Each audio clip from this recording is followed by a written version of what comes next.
ബഹുമാനായ ഫിലിപ്സ്, ബഹുമാനായ യൂഹാനോസ്, കർത്താവിൽ എത്രയും സ്നേഹമുള്ള മാതാക്കളെ, പിതാക്കന്മാരെ, സഹോദരി സഹോദരങ്ങളെ, കുഞ്ഞുങ്ങളെ, വിശുദ്ധനായ തിരുമേനിയുടെ പാദസ്പർശനത്താൽ അനുഗ്രഹീതമായ ഈ ദേവാലയത്തിൻ്റെ കൺവെൻഷൻ പെരുന്നാളും ആചരിക്കുവാനായിട്ട് ദൈവത്തിൽ ശരണപ്പെട്ട് അതിന് ഇന്ന് തുടക്കം ആയിരിക്കുകയാണ്. ഇന്ന് നമ്മുടെ കൺവെൻഷൻ്റെതായ പ്രാരംഭ ദിവസത്തിലേക്ക് നമ്മളെ ഓരോരുത്തരെയും ദൈവത്തിനാൻ കൊണ്ടുവന്ന് പഠിപ്പിച്ചിരിക്കുന്നു. തിരുവചനത്തിൽ നമ്മൾ ഇപ്രകാരം വായിക്കുന്നു: നിന്റെ വചനം എൻ്റെ കാലുകളുടെ വിളക്കും കൂടുവഴികൾക്ക് പ്രകാശവുമാവും. ഞാൻ നിങ്ങളൊക്കെ ഈ ലോകത്തിലെ ആധുനിക ലോകത്തിൽ ജീവിക്കുമ്പോൾ നമ്മുടെ അനുദിന ജീവിതത്തിൽ നമ്മുടെ പാതകൾക്ക്, നമ്മുടെ വഴികൾക്ക്, നമ്മുടെ ജീവിതത്തിലൊക്കെ പ്രകാശമായിട്ട് ഉണ്ടാകേണ്ടത്, നമ്മുടെ മുമ്പിൽ ഉണ്ടാകേണ്ടത് എപ്പോഴും ദൈവവചനമാണ്. ആ ദൈവവചനത്തിനെ ആശ്രയിച്ചുകൊണ്ട്, ദൈവവചനത്തിനെ അടിയുറച്ച് വിശ്വസിച്ചുകൊണ്ട് ദൈവം എപ്രകാരം പൂർവ്വപിതാക്കന്മാരെ വഴി നടത്തിയോ ആ അനുഭവത്തിൽ കൂടെ ഈ പുതിയ തലമുറയെ ദൈവം വഴി നടത്തുമ്പോൾ ദൈവവചന പ്രഘോഷണങ്ങൾ, ദൈവവചന ധ്യാനങ്ങളൊക്കെ ധ്യാനങ്ങൾ നടത്തുമ്പോൾ അവയൊക്കെ നമ്മുടെ ആത്മ ശരീര മനസ്സുകൾക്കൊക്കെയും ഒരു പുതിയ ഉന്മേഷം, ഉന്മേഷം നൽകിക്കൊണ്ട് ദൈവ രാജ്യത്തിലേക്കുള്ള ഓരോ പടികളായിട്ട് ഈ വചന പ്രഘോഷണങ്ങൾ നമ്മൾക്ക് വിഭാഗങ്ങളായി തീരുന്നു. ഈ സായം സന്ധ്യയിൽ നമ്മുടെ ഈ പ്രാരംഭ കൺവെൻഷൻ ഉദ്ഘാടനം ചെയ്യുവാനായിട്ട് ഈ ദേവാലയത്തിലേക്ക് വന്നിരിക്കുന്നത് നമ്മുടെ സമീപവാസിയായ ബഹുമാനിയായ യൂഹാനൻ അച്ഛനാണ്. നമുക്കറിയാം, ശാന്തിയെന്നുള്ളതായ ഈ പാലക്കാട് ദേശത്തുള്ളതായ സ്ഥാപനത്തെ പറ്റി ഞാൻ പറയാതെ നിങ്ങൾ എല്ലാവർക്കും പറയും. അച്ഛൻ്റെ പ്രവർത്തനം ഇന്ന് ഈ പാലക്കാട് ദേശത്ത് മാത്രമല്ല, ഇന്ന് ചെറുന്നൂരൊക്കെയും സഭ ആകമാനം ഇന്ന് ബഹുമാനായ അച്ഛൻ്റെ പ്രവർത്തനങ്ങൾ ഇന്ന് നൽകിക്കൊണ്ടിരിക്കുന്നു. ദൈവതമ്പുരാൻ അച്ഛനെ അതിനു വേണ്ടി എടുത്ത് ഉപയോഗിച്ചിരിക്കുകയാണ്.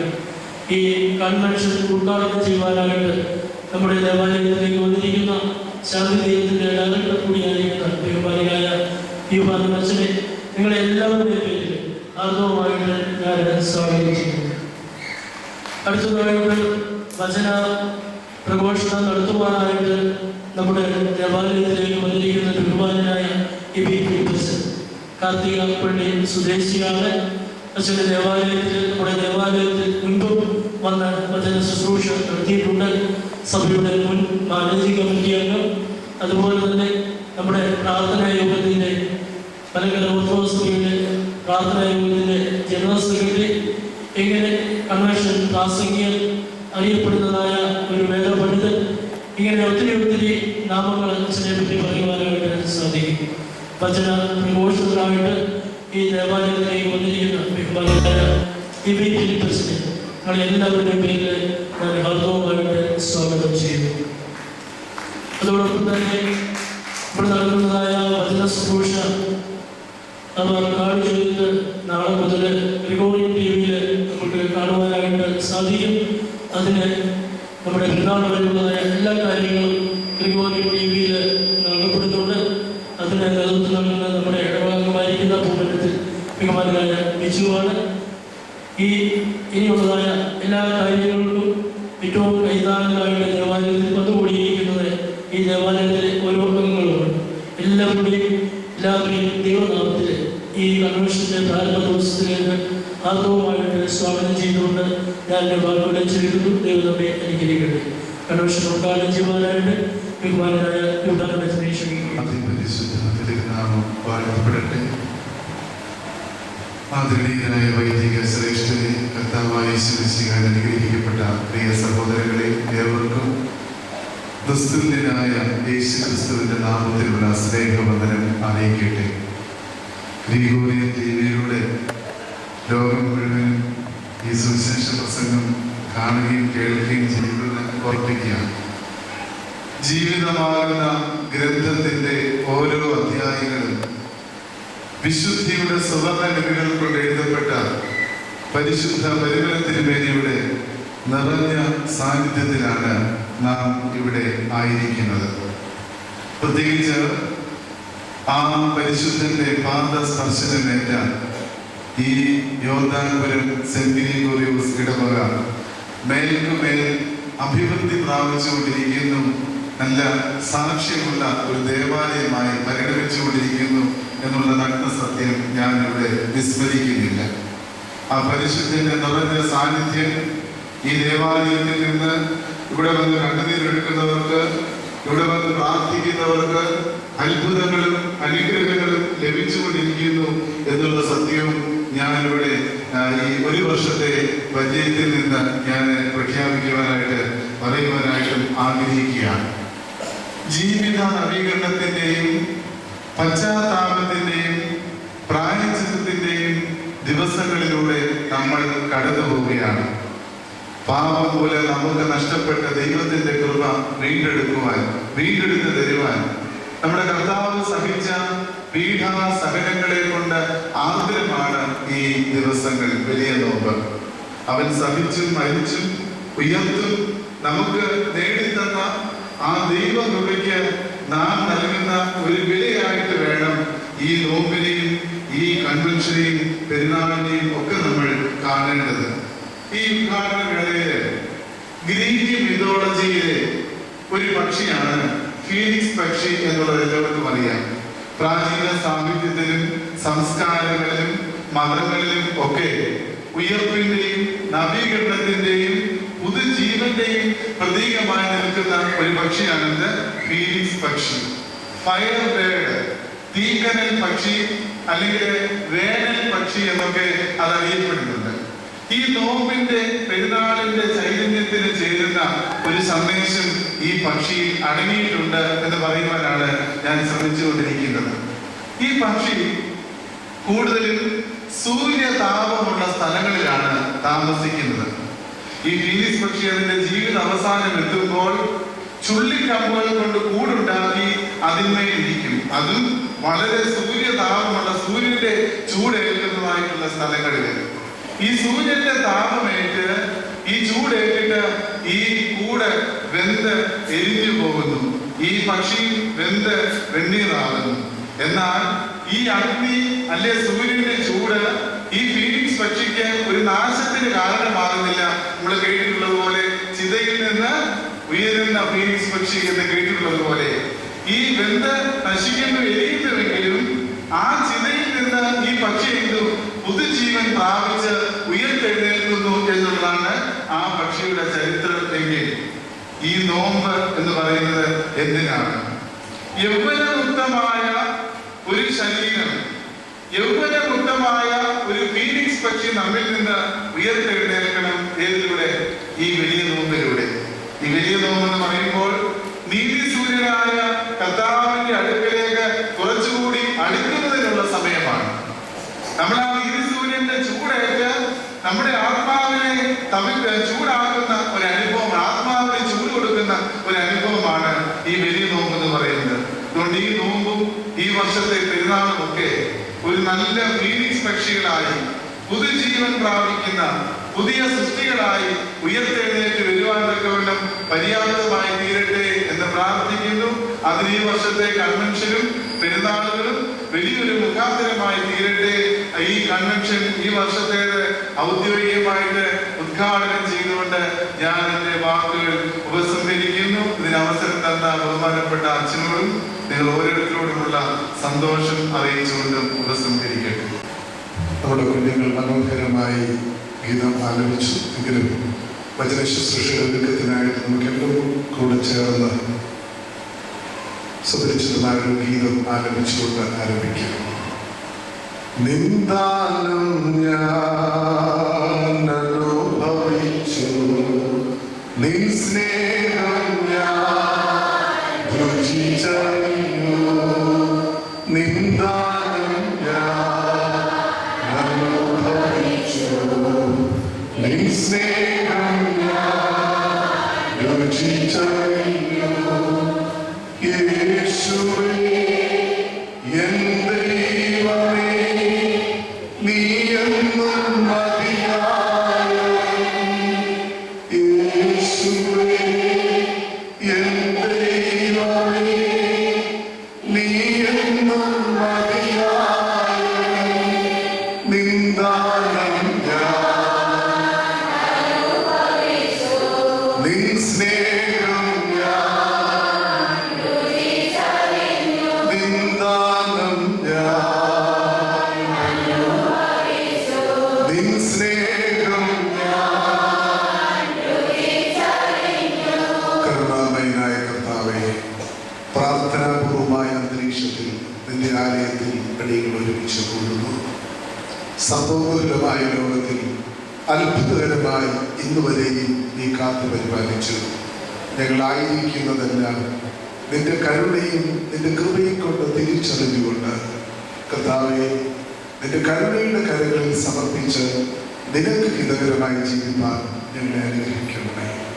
പ്രാർത്ഥനാപൂർവം തിരുവചന പുസ്തകം അടികൾ തുറക്കുമ്പോൾ തിരുസാന്നിധ്യം അനുഭവിക്കുവാനും നിന്റെ സ്പർശനം തിരിച്ചറിയാനും നിന്നോടൊപ്പമായി തീരാനും ഞങ്ങളെ അനുഗ്രഹിക്കണമേ. ഞങ്ങൾ എന്തായിരിക്കുന്നു എന്നുള്ളതെന്ന് എന്താകണമെന്ന് അവിടുന്ന് ആഗ്രഹിക്കുന്നുവോ അതേ രീതിയിൽ അവിടുന്ന് ഞങ്ങളെ രൂപാന്തരപ്പെടുത്തണമേ. കുശവന്റെ കയ്യിലെ കളിമണ്ണാണ് ഞങ്ങൾ. അവിടുന്ന് ഞങ്ങളിൽ ഇടപെട്ട കർത്താവെ ദൈവനാം മഹത്വത്തിനായിട്ട് ജീവിക്കാൻ ഞങ്ങളെ അനുഗ്രഹിക്കണമേ. പരിശുദ്ധ നോമ്പിലൂടെ അടിയങ്ങൾ നീങ്ങുകയാണല്ലോ. ആത്മാവിലും ശരീരത്തിലും മനസ്സിലും വ്രതമനുഷ്ഠിപ്പാനും കർത്താവെ അത് ഞങ്ങളുടെ ദൈവബന്ധത്തെ ഊഷ്മളമാക്കുവാൻ സഹായിക്കണമേ. മറ്റാരോടും പറയാൻ കഴിയാത്ത ഭാരങ്ങളും ആകുലതകളും ഒക്കെ ഞങ്ങൾക്കുണ്ടല്ലോ. നിന്റെ വചനം നിങ്ങൾക്ക് സ്വാതന്ത്ര്യമാകണമേ, സൗഖ്യമാകണമേ, അനുഗ്രഹമാകണമേ. പരിശുദ്ധനായ ദൈവത്തിന് വേണ്ടിയുള്ള മധ്യസ്ഥത ഞങ്ങളുടെ ജീവിതത്തിന് സഹായകമാകണമേ. ഞങ്ങളുടെ വാങ്ങിപ്പോയും നിനക്കും നിന്റെ പിതാവിനും നിന്റെ പരിശുദ്ധാത്മാവിനും സ്തുതിയും സ്തോത്രവും സമർപ്പിക്കാനായിട്ട് തന്നെ ആമേൻ. ദൈവത്തിന്റെ നാമത്തിന് മഹത്വം ഉണ്ടായിരിക്കട്ടെ. ഞാൻ ഏറെ സ്നേഹിക്കുകയും ഈ ഇടവകയുടെ വികാരിയുമായ ബഹുമാനപ്പെട്ട ജേക്കപ്പച്ചൻ ശാന്തിതീരം എന്ന ജീവകാരുണ്യ പ്രവർത്തനത്തിന്റെ മാനേജരായി പ്രവർത്തിക്കുകയും നമ്മുടെ സഭയിൽ അങ്ങോളോ ഇങ്ങോളോ വചന ശുശ്രൂഷയിലൂടെ അനേക മക്കളെ ദൈവസന്നിധിയിൽ ധന്യരാക്കുകയും ചെയ്യുന്ന ബഹുമാനപ്പെട്ട യുഹാനച്ച്, എൻ്റെ സ്നേഹിതനായ ബിജു, സ്നേഹമുള്ള മാതാപിതാക്കളെ, സഹോദരങ്ങളെ, ഏറെ സന്തോഷത്തോടാണ് വീണ്ടും ഇടവകയിൽ വചന ശുശ്രൂഷയ്ക്കായിട്ട് നിൽക്കുന്നത്. ഇത് ദൈവം നൽകിയ അവസരമായിട്ട് തിരിച്ചറിഞ്ഞുകൊണ്ട് ദൈവസന്നിധിയിൽ സ്തുതികൾ അർപ്പിക്കുകയാണ്. ആമുഖ വാക്കുകൾ ഞാൻ ദീർഘിപ്പിക്കുന്നില്ല. കുഞ്ഞുങ്ങൾക്ക് ഏറെ പരിചയമുള്ളൊരു പുസ്തകമുണ്ട്, ആലീസ് ഇൻ ദ വണ്ടർലാൻഡ്, അത്ഭുത ലോകത്തിലെ ആലീസ്. ആലീസ് ഒരു അത്ഭുത ലോകത്തിൽ എത്തപ്പെടുകയാണ്. അതിന്റെ മനമയക്കുന്ന കാഴ്ചകളിൽ രസിച്ചിരിക്കുമ്പോൾ തന്നെ അവൾക്ക് മുന്നോട്ട് പോകാനുള്ള വഴി അറിയുകയില്ല. അവിടെ കണ്ട ഒരു സുന്ദരി പൂച്ചക്കുട്ടിയോട് ആലീസ് ചോദിക്കുകയാണ്, ഞാൻ പോകേണ്ടുന്ന വഴിയാണ്. അതിന് പൂച്ചക്കുട്ടി മറുപടി പറയുന്നത് ഇങ്ങനെയാണ്, നീ എവിടെ പോകുന്നു എന്നതിനെ ആശ്രയിച്ചാണ് വഴി. It depends on where do you want to go. കുസൃതിച്ചിരിയോടെ ആലീസ് പൂച്ചക്കുട്ടിയോട് തികച്ചും അലസമായി പറയുകയാണ്, എനിക്കിതിന് എവിടെ പോകണമെന്നൊന്നുമില്ല, എവിടെങ്കിലും പോയാൽ മതി. മുഖം തടിച്ചതുപോലെ പൂച്ചക്കുട്ടി പ്രത്യുത്തരം പറയുന്നത് ഇങ്ങനെയാണ്, അങ്ങനെയെങ്കിൽ നീ ഏത് വഴിയിലെങ്കിലും പോയിക്കൊള്ളുക, എവിടെങ്കിലും ചെല്ലും. ദിശാബോധം നഷ്ടപ്പെട്ട് എങ്ങനെയും യാത്ര ചെയ്ത് നാശത്തിലേക്ക് കൂപ്പുകുത്തുന്ന ആധുനിക മനുഷ്യന്റെ നേർക്കുള്ളതാണ് ഈ മറുപടി. ദൈവം ദാനമായി നൽകിയ ജീവിതം എങ്ങനെയെന്ന് തിരിച്ചറിഞ്ഞുകൊണ്ട് ദൈവ നിയോഗത്തിനനുസരിച്ച് ജീവിതത്തെ നയിച്ച് ഈ ജീവിതത്തെ ദൈവനാമ മഹത്വത്തിനാക്കുവാനുള്ള ഉത്തരവാദിത്വം ഓരോ ഭക്തനുമുണ്ട്. അതിനുവേണ്ടിയാണ് ഈ വചന ശുശ്രൂഷ, ഈ നോമ്പിന്റെ വ്രതദിനങ്ങൾ, ഈ പെരുന്നാൾ ആചരണം. സർവശക്തനായ ദൈവം അതിന് സഹായിക്കട്ടെ എന്ന് പ്രാർത്ഥിച്ച് ആശംസിച്ചുകൊണ്ട് തിരുവചനത്തിലേക്ക് നിങ്ങളുടെ ശ്രദ്ധ ക്ഷണിക്കുന്നു. വെളിപാട് പുസ്തകം 3-ാം അധ്യായം 14 മുതൽ 18 വരെയുള്ള വാക്യങ്ങൾ. നവനോക്കിയ സഭയുടെ ദൂതന് എഴുതുക, വിശ്വസ്തനും സത്യവാനുമായ സാക്ഷിയായി ദൈവ സൃഷ്ടിയുടെ ആരംഭമായി അങ്ങേയും അരുളി ചെയ്യുന്നത്, ഞാൻ നിന്റെ പ്രവൃത്തി അറിയുന്നു. നീ ശീതവാനോ ഉഷ്ണവാനോ അല്ല. നീ ശീതവാനോ ഉഷ്ണവാനോ ആയിരുന്നെങ്കിൽ കൊള്ളായിരുന്നു. ഇങ്ങനെ നീ ശീതവാനുമല്ല ഉഷ്ണവാനുമല്ല, ശീതോഷ്ണവാനാകിയാൽ നിന്നെ എന്റെ വായിൽ നിന്ന് ഉമിഴ്ന്നു കളയും. ഞാൻ ധനവാൻ സമ്പന്നനായിരിക്കുന്നു, എനിക്കൊന്നിനും മുട്ടില്ല എന്ന് നീ പറഞ്ഞുകൊണ്ട് നീ നിർഭാഗ്യനും അരിഷ്ടനും ദരിദ്രനും കുരുടനും നഗ്നനും എന്ന് അറിയാതിരിക്കുക. നീ സമ്പന്നനാകേണ്ടത് തീയിൽ ഊതിക്കഴിച്ച് പൊന്നു, നിന്റെ നഗ്നതയുടെ വെളിവാകാതെ വണ്ണം വെള്ളം കൊടുക്കും. നിനക്ക് കാഴ്ച ലഭിക്കേണ്ടതിന് കണ്ണിൽ എഴുതുവാൻ ലേപവും എന്നോട് വിലയ്ക്ക് വാങ്ങുക എന്ന് ഞാൻ നിന്നോട് ബുദ്ധി പറയും. വെളിപ്പാട് പുസ്തകം പുതിയ നിയമത്തിലെ ഏക പ്രവചന ഗ്രന്ഥമാണ്. വെളിപ്പാട് സാഹിത്യ ശൈലിയിൽ എഴുതപ്പെട്ട ഈ പുസ്തകത്തിൽ യുദ്ധങ്ങളും യുദ്ധശ്രുതികളും അന്തരീക്ഷ ലക്ഷണങ്ങളും മഹാവ്യാധിയും പ്രപഞ്ചനാശവും അന്തിക്രിസ്തുവുമാണ് നിറഞ്ഞു നിൽക്കുന്നത്. അതുകൊണ്ട് എന്നും ഏറെ ഭയത്തോടെയാണ് സാധാരണ വായനക്കാർ ഈ പുസ്തകത്തെ സമീപിക്കുന്നത്. നാം ഇതിനൊരു തലക്കെട്ട് കൊടുത്തിട്ടുണ്ട്, ബുക്ക് ഓഫ് ലാസ്റ്റ് ഡേയ്സ്, അന്ത്യ ദിനങ്ങളുടെ പുസ്തകം. എന്നാൽ ഇത് തികച്ചും തെറ്റാണ്. യുഗാന്തി ചിന്തകൾ ഉണ്ടെങ്കിൽ പോലും വർത്തമാന ഭൂതകാല ഭാവികാല സംഭവങ്ങളെ ഭംഗിയായി സമന്വയിപ്പിച്ച് പീഡനത്തിൽ ഒരു ഭക്തൻ എങ്ങനെ നിലനിൽക്കണമെന്ന് സുന്ദരമായി അനാവരണം ചെയ്യുന്ന പുസ്തകമാണ് വെളിപാട് പുസ്തകം. ഇതാരാണ് എഴുതിയത്? ആരെഴുതിയത്? വേദപുസ്തകം ഞാൻ ഒത്തിരി യോഹന്നാൻ എവിടെ വെച്ചാണ്? പത്മോസ് ദ്വീപിൽ വെച്ച് എഴുതിയ കാലഘട്ടവും ഡൊമീഷ്യൻ എന്ന അതിക്രൂരനായ റോമൻ ചക്രവർത്തിയുടെ കൊടിയ മതപീഡനത്തിന്റെ കാലഘട്ടത്തിലായിരുന്നു. 40,000 ക്രിസ്ത്യാനികളെ കൊന്നൊടുക്കി അനേകരെ നാടുകടത്തി. അങ്ങനെ യേശു തമ്പുരാൻ ഏറെ സ്നേഹിച്ച യോഹന്നാനെ പത്മോസ് ദ്വീപിലേക്ക് ഡൊമീഷ്യൻ ഏകനായി നാടുകടത്തപ്പെടുകയാണ്. അങ്ങനെ ഏകനായി നാടുകടത്തപ്പെട്ട വേളയിൽ ഒരു ഞായറാഴ്ച ദിവസം, കർത്തൃ ദിവസം, യോഹന്നാൻ ഒരു ആത്മവിവശതയുണ്ടായി. ദൈവാത്മ പ്രേരിതമായി എഴുതപ്പെട്ടതാണ് വെളിപാട് പുസ്തകം. യോഹന്നാന്റെ മാനസിക അവസ്ഥ എന്ന് മനസ്സിലാക്കേണ്ടത് ആവശ്യമാണ്. ഞാൻ നിങ്ങളോട് ചോദിക്കുകയാണ്, പള്ളി ആരാധനയിൽ റെഗുലറായി പങ്കെടുക്കുന്ന നിങ്ങളിൽ ഒരാൾ പള്ളിയിൽ വന്നില്ല എങ്കിൽ നിങ്ങൾക്കതൊരു ആത്മനൊമ്പരം ഉണ്ടാകും, ഒരു വിഷമം തോന്നും. ചുമ്മാ നമ്മുടെ സ്നേഹിതരായി, സുഹൃത്തുക്കളായി, സഹോദരങ്ങളായി സൗദിയിൽ പോയിട്ടുള്ളവരുണ്ട്. ആരാധനാ സ്വാതന്ത്ര്യമില്ലാത്ത ആ നാട്ടിൽ ഞായറാഴ്ച ദിവസം നമ്മുടെ പ്രിയപ്പെട്ടവർ അനുഭവിക്കുന്ന ഒരു ആത്മനൊമ്പരമുണ്ട്, ഒരു ഗ്രഹാതുരത്വമുണ്ട്. നാട്ടിലായിരുന്നെങ്കിൽ ദൈവമേ ഞങ്ങൾക്ക് ആ പള്ളി ആരാധനയിൽ പങ്കെടുക്കാമല്ലോ എന്നുള്ള ഒരു ആത്മനൊമ്പരം. എൻ്റെ ഒരു സ്നേഹിതൻ മക്ബഹായിലെ ശുശ്രൂഷകനായിരുന്നു. ഉദ്യോഗാർത്ഥം സൗദിയിൽ പോയി 4-5 വർഷങ്ങൾക്ക് ശേഷം നാട്ടിൽ വന്നപ്പോൾ അയാൾ എന്നോട് പറഞ്ഞതിങ്ങനെ, അച്ഛൻ അറിയരുതോ, ഞാൻ മക്ബഹായിലെ ശുശ്രൂഷകനാണ്.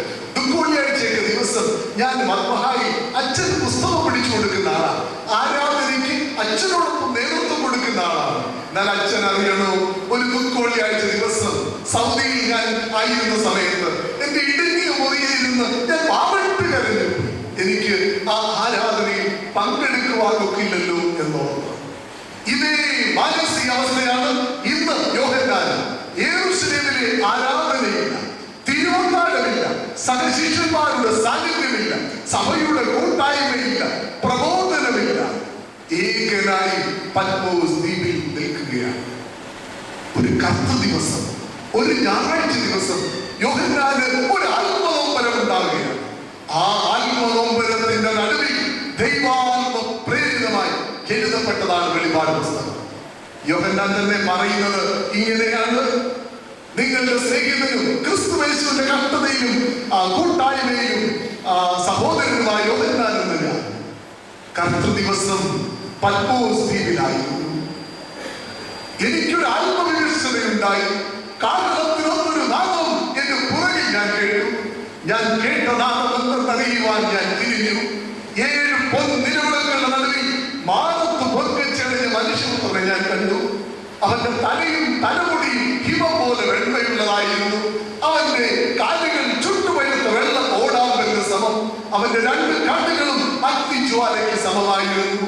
അവന്റെ ശബ്ദം പെരുവെള്ളത്തിന്റെ ഇരച്ചിൽ പോലെയായിരുന്നു. അവന്റെ നാവ് ഇരുതല മൂർച്ചയുള്ള വാളായിരുന്നു. അവന്റെ കയ്യിൽ 7 നക്ഷത്രമുണ്ട്. അവന്റെ മുഖം സൂര്യനെ പോലെ പ്രകാശിച്ചിരുന്നു. അവനെ കണ്ട് ഞാൻ മരിച്ചവനെ പോലെ വീണു. അവൻ അവന്റെ വലം കൈ എന്റെ മേൽ വെച്ചു.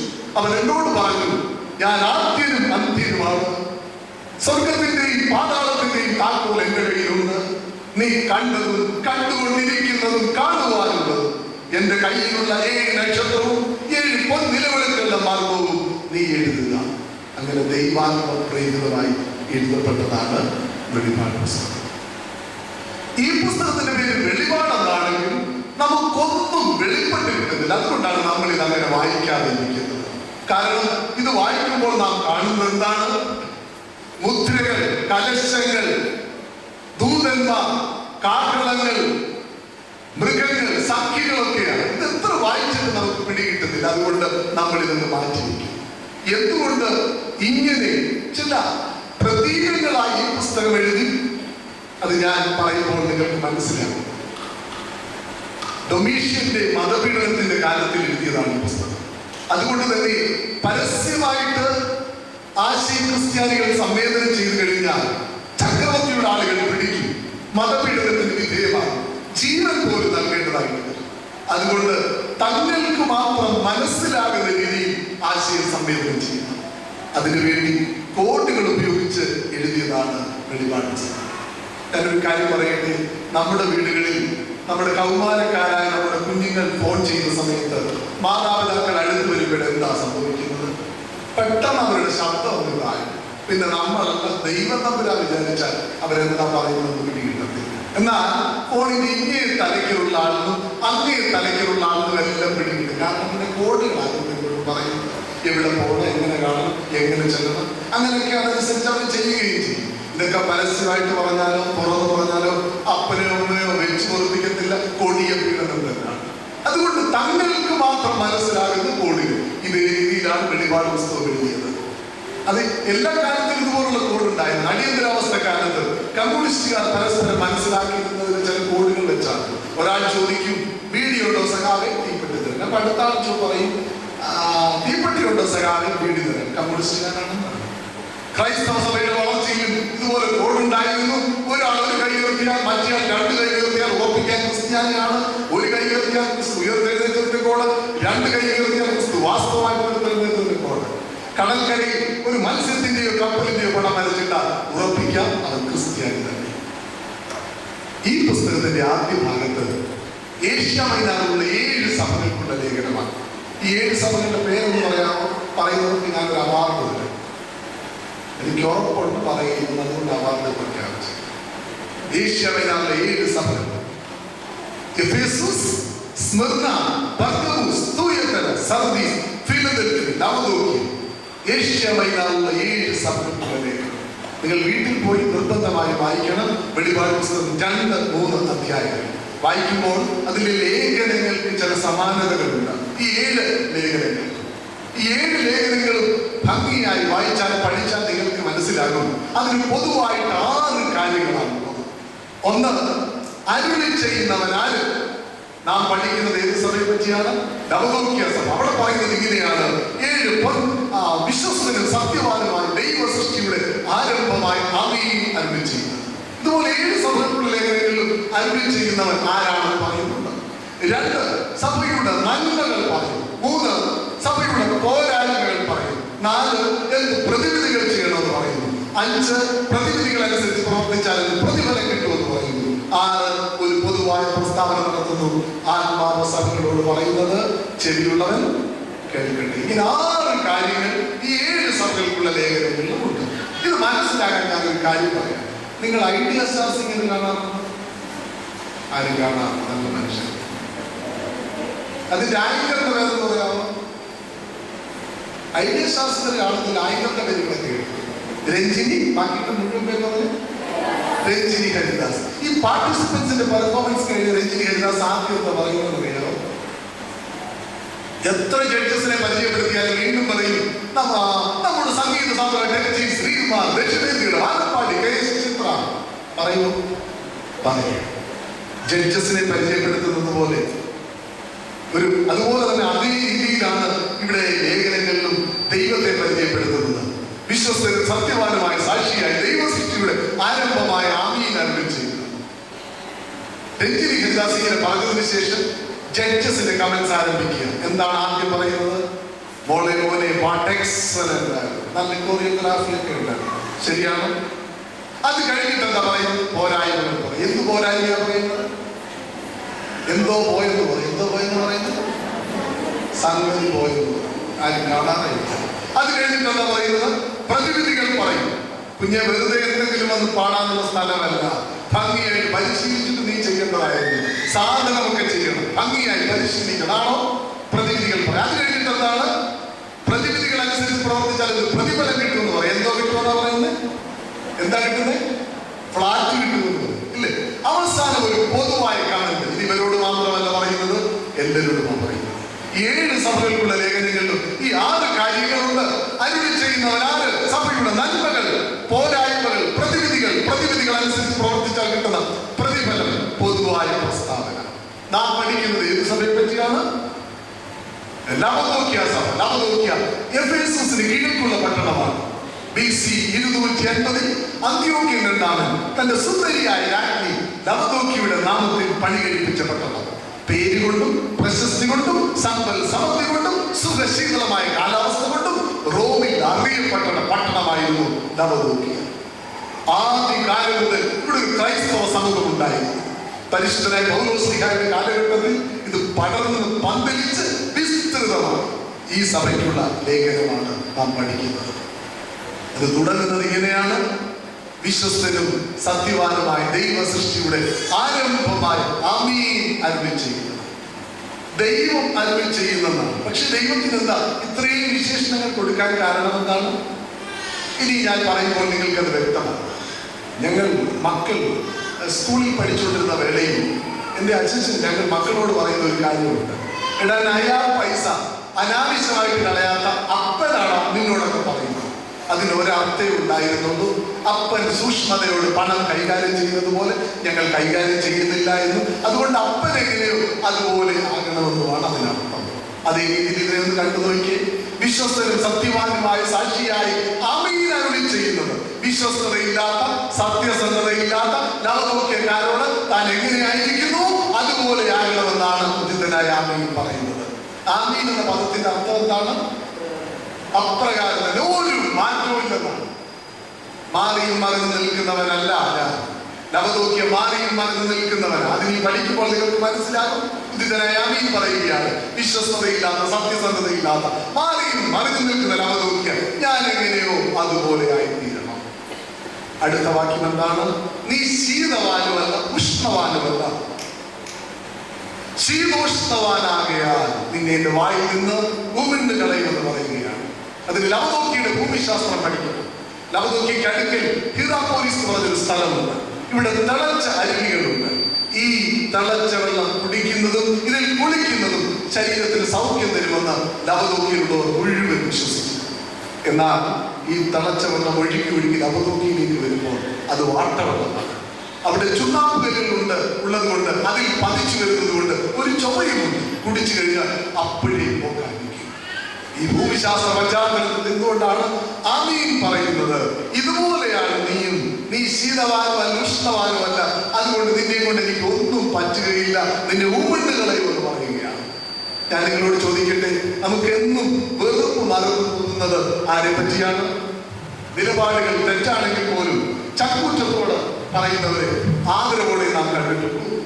എന്നാൽ ചില മനുഷ്യരുണ്ട്, അവിടെ ഇവിടെ നിൽക്കും. ഇവിടുത്തെ കാര്യം അവിടെ ചെന്ന് പറയും, അവിടുത്തെ കാര്യം ഇവിടെ ചെന്ന് പറയും. അങ്ങനെ ചില തന്ത്രശാലികളുണ്ട്. ഇങ്ങനെയുള്ള മനുഷ്യരെ എന്നും നാം അറുപ്പോടെയും വെറുപ്പോടെയും കണ്ടിട്ടുള്ളൂ. ലവദോക്യക്കാരോട് പറയുകയാണ്, നിനക്കൊരു നിലപാടുമില്ല, അതുകൊണ്ട് നിന്നെ ഞാൻ ഉമിണ്ട് കളയുമെന്ന് പറയുകയാണ്.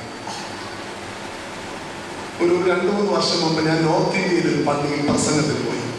പ്രസംഗമൊക്കെ കഴിഞ്ഞിട്ട് എനിക്ക് അല്പം പരിചയമുള്ള ഒരു വീട്ടിലായിരുന്നു അത്താഴം. വിഭവസമൃദ്ധമായ അത്താഴമെല്ലാം കഴിഞ്ഞിട്ട് വിസിറ്റിംഗ് റൂമിന്റെ മുൻപിൽ വന്നിരുന്നു. വികാരിച്ച് 1-2 പേരുമുണ്ട്. ഗ്രഹനാഥൻ കുറെ ഫ്രൂട്ട്സുമായി പോകുന്നു. ആപ്പിളുണ്ട്, ഓറഞ്ച് ഉണ്ട്, ഗ്രേപ്സ് ഉണ്ട്. സംസാരവേളയിൽ ഞാൻ ഒരു കഷ്ണം ആപ്പിൾ എടുക്കാനായിട്ട് പോയപ്പോഴേക്ക് ഗ്രഹനാഥൻ പറയുക, അച്ഛാ ആപ്പിളിനൊക്കെ ഇപ്പൊ എന്താ വിലയാണെന്നറിയാം?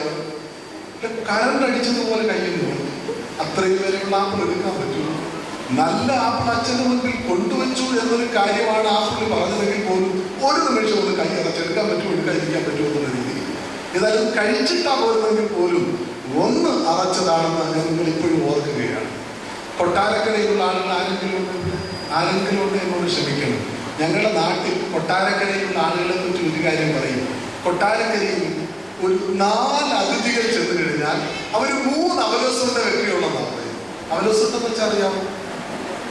അപ്പൊ നമുക്കൊന്നും പറ്റത്തില്ല. നമ്മൾ 4 പേര് അവലോസുണ്ട 3. നമ്മളിങ്ങനെ നോക്കിയിരിക്കുക, അവരെങ്ങോട്ട് ഇറങ്ങി പോരുക എന്നേ. നമ്മൾ 5 പേര് എന്ന് കഴിഞ്ഞാൽ അവരൊന്ന് കുറച്ച് 4 വെക്കും. അങ്ങനെയാണ് അത്. അതുപോലെ തന്നെ ഇവരെ എടുത്ത് പാത്രത്തിൽ ഇടുകയും ചെയ്യും. അത് കഴിച്ചു നോക്കിയാൽ കടി പോലും കിട്ടത്തില്ല. എങ്ങനെ കടി കിട്ടാനും കൊണ്ടുവെക്കും, അതുപോലെ പാത്രത്തിൽ വീണ്ടും കൊണ്ടുവെക്കും. നമ്മുടെ മർദ്ദവാസിയാണ് ജീവശീല പോലെ തലമുറ കൈമാറി കെടാതെ സൂക്ഷിച്ചു വെച്ചിരിക്കുന്ന സാധനമാണ്. അതുണ്ടാക്കിയാണ് ജീവനോട് കാണുന്നത്. ഞാൻ പറഞ്ഞു വന്നത് ഇത്രയേ ഉള്ളൂ. ചിലയിടങ്ങളിൽ നമുക്കൊന്നും പറ്റില്ല. ആമീൻ പറയുകയാണ്. ഉദ്ധിതനായ ക്രിസ്തു പറയുകയാണ്, നിന്നെ കൊണ്ട് എനിക്ക് ഒന്നും പറ്റില്ല. നീ ശീതമാനോ ഉഷ്ണമാനോ ആയിരുന്നെങ്കിൽ കൊള്ളായിരുന്നു. ഇത് രണ്ടുമല്ല, അതുകൊണ്ട് നിന്നെ കൊണ്ട് എനിക്ക് ഒന്നും പറ്റില്ല എന്ന് പറയുകയാണ്. അടുത്ത വാക്യമാണ് കാതലായ വാക്യം. ഞാൻ ധനവാൻ സമ്പന്നനായിരിക്കുന്നു, എനിക്ക് ഒന്നിനും മുട്ടില്ല എന്ന് നീ പറഞ്ഞുകൊണ്ട് നീ നിർഭാഗ്യനും അരിഷ്ടനും ദരിദ്രനും കുരുടനും നഗ്നനുമെന്ന് അറിയാതിരിക്കുക. നീ സമ്പന്നനാകേണ്ടതിന് തീ ഊതി കഴിച്ച് കൊന്നു. നിന്റെ നഗ്നതയുടെ ലജ്ജ വെളിവാകാതെ കൊണ്ടും വെള്ളം നിനക്ക് കാഴ്ച വെക്കേണ്ടതിന് കണ്ണിലെഴുതാൻ ലേപവും എന്നോട് വിലയ്ക്ക് വാങ്ങുക. ലവദോക്യക്കാരോട് ആമീൻ പറയുകയാണ്. നീ ദരിദ്രനാണ്, കുരുടനാണ്, നഗ്നനാണ്, അരിഷ്ടനാണ് എന്ന് പറയുകയാണ്. എനിക്ക് തോന്നുന്നു ഏറ്റവും ശക്തമായ കാര്യം ഈ 3 കാര്യങ്ങൾ: ദരിദ്രൻ, കുരുടൻ, നഗ്നൻ. ബാക്കിയുള്ളതൊക്കെ കേവലം വിശേഷണങ്ങളെന്നാണ് ഞാൻ ചിന്തിക്കുന്നത്. ലവദോക്യക്കാർ എന്തിൽ അഭിമാനിച്ചിരുന്നുവോ അതിൽ തന്നെ അവർ പാളിപ്പോയി എന്ന് ഓർമ്മപ്പെടുത്തുന്നതാണ്. ലവദോക്യക്കാരുടെ ചങ്കിലിട്ട് കൊടുക്കുന്നത് പോലെ നീ എന്തിൽ അഭിമാനിക്കുന്നുവോ അതിൽ തന്നെ നീ പാളിപ്പോയി എന്ന് ഉചിതനായ ആമീൻ ഓർമ്മിപ്പിക്കുകയാണ്. നീ ദരിദ്രനാണ്, കുരുടനാണ്, നഗ്നനാണ്. എന്നെ കേൾക്കുന്നവരെ, ലവദോക്യക്കാരുടെ 3 പ്രത്യേകതകളാണ് നമ്മൾ പഠിക്കുന്നത്. അവർ എന്തിൽ അഭിമാനിച്ചിരുന്നുവോ അതിൽ പാളിപ്പോയി എന്ന് ആമീൻ ഓർമ്മിപ്പിക്കുമ്പോൾ ഏതിലൊക്കെയാണോ നാം അഭിമാനിച്ചിരിക്കുന്നത്, ഏതിലൊക്കെയാണോ നാം നമ്മുടെ മിടുക്ക് മറ്റുള്ളവരുടെ മുമ്പിൽ അറിയിക്കുന്നത്, അതിൽ തന്നെയാണോ പാളിപ്പോയത് എന്ന് തിരുവചന വെളിച്ചത്തിൽ നമുക്ക് ഈ സമയങ്ങളിൽ ഇടയാകട്ടെ എന്ന് ദൈവസന്നിധിയിൽ പ്രാർത്ഥിക്കുകയാണ്. ലവദോക്യക്കാർ അഭിമാനിച്ചിരുന്നത് ഒന്ന്, അവരുടെ ശക്തമായ സാമ്പത്തിക ഭദ്രതയെ പറ്റിയായിരുന്നു അവർ അഭിമാനിച്ചിരുന്നത്. റോമൻ സാമ്രാജ്യത്തിലെ ഫ്രിജിയ പ്രവിശ്യയിലെ സമ്പന്ന നഗരമായിരുന്നു ലവദോക്യ. ബാങ്കിങ് ബിസിനസിന് പേര് കേട്ട സ്ഥലം. റോമിലുള്ളവർ വിവിധ രാജ്യങ്ങളിലേക്ക് പോകുമ്പോൾ അവരുടെ നാണയം കൈമാറ്റം ചെയ്യാൻ ലവദോക്യയിലാണ് വരുന്നത്. അതിന്റെ എക്സ്ചേഞ്ചിലൂടെ ലഭിച്ച വരുമാനത്തിലൂടെ ദ്രുതഗതിയിൽ വളർന്ന പട്ടണമാണ് ലവദോക്യ. അവരോടാണ് പറയുന്നത്, നീ സമ്പന്നൻ എന്ന് പറയുന്നു, നീ ദരിദ്രനാണ്. AD 60 ഒരു ഭൂമികുലുക്കമുണ്ടായി. ലവദോക്യ പട്ടണം അപ്പാടെ തകർന്ന് തരിപ്പണമായി പോയി. അത് കണ്ട് സഹതാപം തോന്നിയ റോമൻ ചക്രവർത്തി അത് പുനർനിർമ്മിക്കാനുള്ള എല്ലാ പിന്തുണയും വാഗ്ദാനം ചെയ്തു. എന്നാൽ അഭിമാനികളായ ലവദോക്യക്കാർ പറഞ്ഞു, ചക്രവർത്തിയുടെ പണമൊന്നും ഞങ്ങൾക്ക് വേണ്ട. ചക്രവർത്തിയുടെ പണം നിരസിച്ച് കഠിനാധ്വാനികളായ ലവദോക്യക്കാർ അമിത പ്രയത്നം നടത്തി ലവദോക്യ പട്ടണം പുനർനിർമ്മിക്കുന്നു പഴയതിനേക്കാൾ പ്രതാപത്തോടെ. ഞാൻ ധനവാൻ സമ്പന്നനായിരിക്കുന്നു, എനിക്ക് ഒന്നിനും മുട്ടില്ല എന്ന് ലവദോക്യക്കാർ പറയുന്നത് ഇത്തരത്തിൽ ശ്രദ്ധിക്കണം. അവരെ നോക്കിയാണ് ആമീൻ പറയുന്നത്. നീ സമ്പന്നൻ എന്ന് പറയുന്നു, എന്തെല്ലാം സംഭവിച്ചാലും അതിലൊന്നും നീ അടിപതറുകയില്ല. അനുദിനം വളർന്നുകൊണ്ടിരിക്കുന്നു, സാമ്പത്തിക പുരോഗതി നേടിക്കൊണ്ടിരിക്കുന്നു എന്ന് അഭിമാനിക്കുന്ന നിന്നെ നോക്കി ഞാൻ പറയുന്നു, നീ ദരിദ്രനാണ്. എന്നെ കേൾക്കുന്നതിന്റെ പ്രിയമുള്ളവരെ, ലോകം ഒരു സാമ്പത്തിക മാന്ദ്യത്തിലൂടെ കടന്നുപോയ കാലമായിരുന്നു. അത് ഏറ്റവും കൂടുതൽ ബാധിച്ചത് മിഡിൽ ഈസ്റ്റിനെ ആയിരുന്നു. നമ്മുടെ പല സ്നേഹിതരുടെയും ജോലി നഷ്ടപ്പെട്ടു, പല സഹോദരങ്ങളുടെയും ശമ്പളം കുറഞ്ഞു, പലരും ദീർഘകാല അവധിയെടുത്ത് നാട്ടിൽ വന്നു. ദുബൈ ഭരണാധികാരി അവരുടെ സാമ്പത്തിക പുരോഗതിയുടെ പാരമ്പര്യം പണിയാൻ ആരംഭിച്ചതാണ് ബുർജ് ദുബൈ എന്ന മന്ദിരം.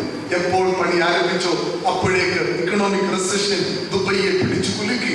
മുന്നോട്ട് കൊണ്ടുപോകാൻ കഴിയാതെ വന്നപ്പോൾ അബുദാബി ഖലീഫ ഗ്രാന്റ് കൊടുത്താണ് ഈ ബുർജ് ദുബൈ എന്ന മന്ദിരം പൂർത്തീകരിച്ചത്. അതുകൊണ്ട് തന്നെ അതിന്റെ ലോകത്തിലെ ഏറ്റവും ഉയരമുള്ള കെട്ടിടത്തിന്റെ പേര് പോലും മാറ്റപ്പെട്ടു. അതിന്നും ബുർജ് ഖലീഫ എന്ന പേരിൽ അറിയപ്പെടുന്നു. സാമ്പത്തിക മാന്ദ്യം മിഡിൽ ഈസ്റ്റിനെ തെല്ലൊന്നുമല്ല പിടിച്ചു കുലുക്കിയത്. മിഡിൽ ഈസ്റ്റിൽ മാത്രമല്ല, പാശ്ചാത്യ ലോകത്ത് പോലും സാമ്പത്തിക മാന്ദ്യം ഏറെ പ്രതിധ്വനികൾ സൃഷ്ടിച്ചു. അമേരിക്കയിലും ജർമ്മനിയിലും ഇംഗ്ലണ്ടിലും തൊഴിലില്ലായ്മ വർദ്ധിച്ചു, പ്രതിശിഷ്ട വരുമാനം കുറഞ്ഞു, വ്യാവസായിക വളർച്ച കീഴോട്ടാണ്. എന്നാൽ അവിടെയൊക്കെ തകരാതെ ധൈര്യപൂർവ്വം നിന്ന രാജ്യമാണ് ഇന്ത്യ. നമ്മുടെ ഭരണാധികാരികളുടെ ശക്തമായ സാമ്പത്തിക ഇടപെടലുകളായിരിക്കാം അതിന്റെ കാരണമെന്ന് ഞാൻ ചിന്തിക്കുകയാണ്. സാമ്പത്തിക മാന്ദ്യത്തിൽ ലോക രാജ്യങ്ങൾ പോലും അടിപതറി നിന്നപ്പോൾ ഭാരതം ചങ്കൂറ്റത്തോടെ ശക്തമായ രീതിയിൽ നിലകൊണ്ടു എന്നതിൽ നമുക്ക് അഭിമാനിക്കാം. ഇന്നത്തെ സാമ്പത്തിക വിദഗ്ധർ പറയുന്നത് 2025 ആകുമ്പോൾ ലോകത്തിലെ സമ്പന്ന രാജ്യം, വികസിത രാജ്യം ഒന്നുകിൽ ചൈന അല്ലെങ്കിൽ ഇന്ത്യ. ഇന്ത്യ അതിവേഗം വളരുകയാണ്, ഇന്ത്യ അതിവേഗം ഉയരുകയാണ്. അത്രമാത്രം എല്ലാ രീതിയിലും പ്രവർത്തനങ്ങൾ ഇന്ത്യയിൽ നടക്കുന്നു. ആരോഗ്യരംഗത്തെ വിദ്യാഭ്യാസ തല പ്രവർത്തനങ്ങളും അന്താരാഷ്ട്ര സമൂഹം പോലും കണ്ടിട്ട് ഭാരതത്തെ അംഗീകരിക്കുകയാണ്. എന്തിന് താഴേക്കിടയിലുള്ളവർക്ക് പോലും എന്തെല്ലാം ക്ഷേമ പ്രവർത്തനങ്ങളാണ് ഭാരതം ഇന്ന് ആവിഷ്കരിച്ചിരിക്കുന്നത്. 2 വർഷം കഴിയുമ്പോൾ വീണ്ടും ഒരു സാമ്പത്തിക മാന്ദ്യം ഉണ്ടാകാമെന്ന് മുന്നിൽ കണ്ടുകൊണ്ട് നമ്മുടെ ഭരണാധികാരികൾ ഇപ്പോഴേ ചില ശക്തമായ നടപടികളൊക്കെ നടത്തുകയാണ്. സബ്സിഡികളെല്ലാം കുറച്ചു, ഡീസൽ ഓയിൽ വിലയൊക്കെ കൂട്ടുന്നു. അതൊക്കെ അതിന്റെ കാരണമാണ്. ഒരു ചെറിയ പ്രയാസം നമുക്കുണ്ടായാലും ഇനി വരാൻ പോകുന്ന സാമ്പത്തിക മാന്ദ്യത്തിൽ പോലും ഭാരതം പിടിച്ചു നിൽക്കും എന്നതിന്റെ ശക്തമായ അറിയിപ്പാണിതൊക്കെ. പക്ഷേ ഭാരതം നേരിടുന്ന പ്രശ്നം എന്താണ്? ഭാരതം ഇന്ന് നേരിടുന്ന ഏറ്റവും വലിയ പ്രതിസന്ധി എന്ന് പറയുന്നത് നമ്മുടെ ഭരണാധികാരികൾക്ക്, രാഷ്ട്രീയക്കാർക്ക് സാമ്പത്തിക സത്യസന്ധത ഇല്ലാതെ പോകുന്നു എന്നുള്ളതാണ്. അനുദിനം അഴിമതിയുടെ കരാള ഹസ്തത്തിൽ ഭാരതം നീങ്ങുകയാണ്. ലോക രാജ്യങ്ങളിൽ അഴിമതി ഉള്ള രാജ്യങ്ങളുടെ പട്ടികയിൽ മുൻപന്തിയിലാണ് ഇന്ത്യ. 2G സ്പെക്ട്രം അഴിമതി നിങ്ങൾ വായിച്ചു കേട്ടതായിരിക്കാം. മൊബൈൽ കമ്പനികൾക്ക് മുൻഗണനാ ക്രമത്തിൽ ലൈസൻസ് നൽകുക വഴി ഭാരതത്തിന്റെ ഖജനാവിന് 1,75,000 കോടി രൂപ നഷ്ടം വരുത്തി. കൽക്കരി കുംഭകോണം 10 ലക്ഷം കോടിയുടെ കുംഭകോണമാണ്. ഹെലികോപ്റ്റർ അഴിമതി നമ്മൾ ഇപ്പോൾ വായിച്ചുകൊണ്ടിരിക്കുന്നു. അനുദിനം കോടികളുടെ അഴിമതി കഥകളാണ് പുറത്തു വന്നുകൊണ്ടിരിക്കുന്നത്.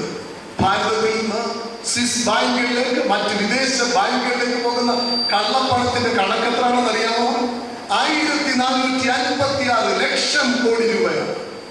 ഇത് ഒരാൾക്ക് വിധിച്ചു കൊടുത്താൽ ഒരാൾക്ക് 13 ലക്ഷം രൂപ വെച്ചിട്ടുണ്ട്.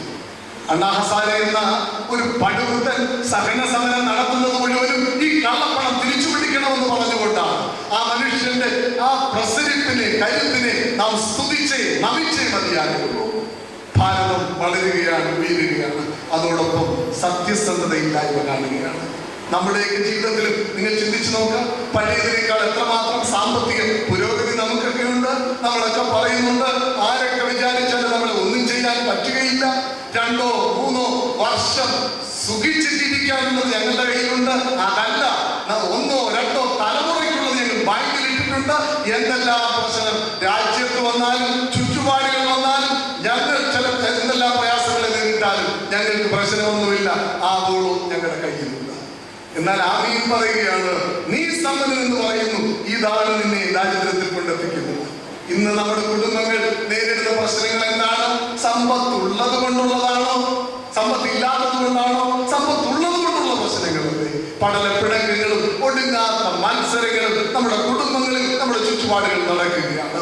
ഭാരതം വളർന്നു വന്നുകൊണ്ടേയിരിക്കുന്നു, ഉയർന്നുകൊണ്ടേയിരിക്കുന്നു. പക്ഷെ ഭാരതം നേരിടുന്ന പ്രശ്നം അഴിമതിയുടെ കരാളഹസ്തത്തിൽ ഭാരതം നീങ്ങുന്നു എന്നുള്ളതാണ്. രാഷ്ട്രീയ നേതാക്കന്മാരുടെ സാമ്പത്തിക സത്യസന്ധതയില്ലായ്മ ഓർത്ത് നമുക്ക് തല ഉണ്ടാക്കുന്നു വേണ്ട. നമുക്ക് നമ്മുടെ കുടുംബങ്ങളിലേക്കൊന്ന് വരാം, നമ്മുടെ ഇടവുകളിലേക്കൊന്ന് വരാം, നമ്മുടെ സമൂഹങ്ങളിലേക്കൊന്ന് വരാം. നമുക്ക് എത്ര പേർക്ക് സാമ്പത്തിക ഒരു സത്യസന്ധതയുണ്ട്, ഒരു മിതത്വമുണ്ട്, ഒരു സൂക്ഷ്മതയുണ്ട്, ഒരു സാമ്പത്തിക വിശുദ്ധിയുണ്ട്? നാം ഓരോരുത്തരും ചിന്തിക്കേണ്ടിയിരിക്കുന്നു. എങ്ങനെ പണം ഉണ്ടാക്കണമെന്നൊരു ചിന്താഗതി, അത് നമ്മുടെ ആത്മീയതയെ മുഴുവനും തച്ചുടച്ചിട്ടില്ലേ? എങ്ങനെ ഭൗതിക നേട്ടം, അതിനൊന്നും നമ്മൾ അതിന്റെ മാർഗങ്ങളൊന്നും ചിന്തിക്കുന്നില്ല. എല്ലാ മൂല്യങ്ങളെയും തച്ചുടച്ച് പണം മാത്രം ജീവിതത്തിന്റെ അടിസ്ഥാനം എന്ന് ചിന്തിക്കുമ്പോൾ ആമീൻ നമ്മെ നോക്കിയാണ് പറയുന്നത്, ഈ സമ്പത്ത് നിന്നെ ദാരിദ്ര്യത്തിൽ കൊണ്ടെത്തിക്കുകയാണ് എന്നുള്ളത്. ഈ അടുത്ത കാലത്ത് ഒരു ഹൈടെക് ആണെന്ന് കണ്ടു. പേര് പറയാമോ? ഒരു ഹൈടെക് ആണ്, ബണ്ടി ചോർ.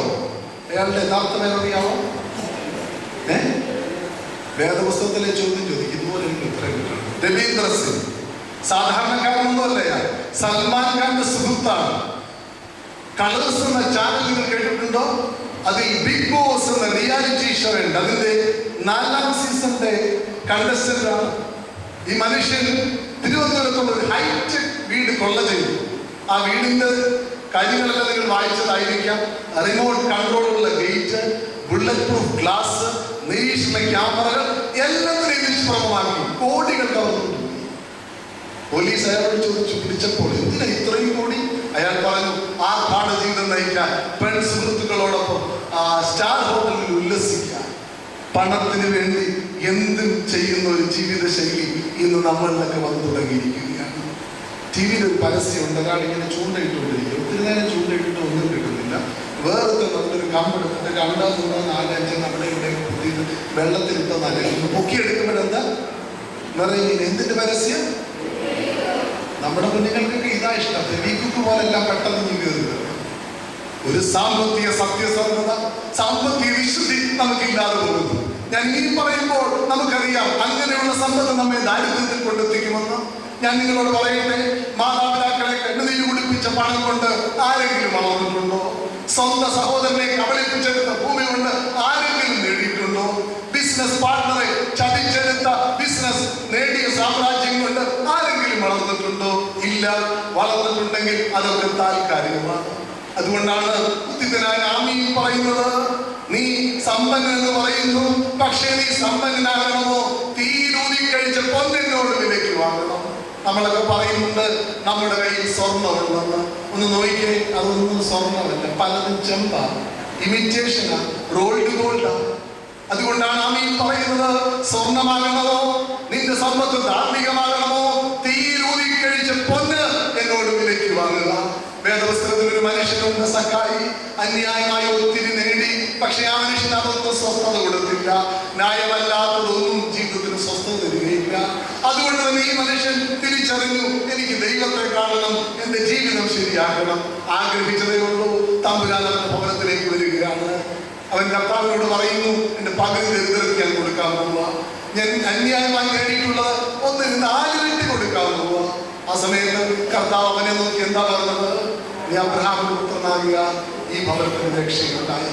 നിങ്ങൾ ഓർക്കണം, അങ്ങനെയെങ്കിൽ സക്കായിക്ക് എന്താ സംഭവിക്കുന്നത്? ഉള്ളതിന്റെ പകുതി കൊടുക്കുമ്പോൾ തന്നെ അവനൊരു പരുവാകുക.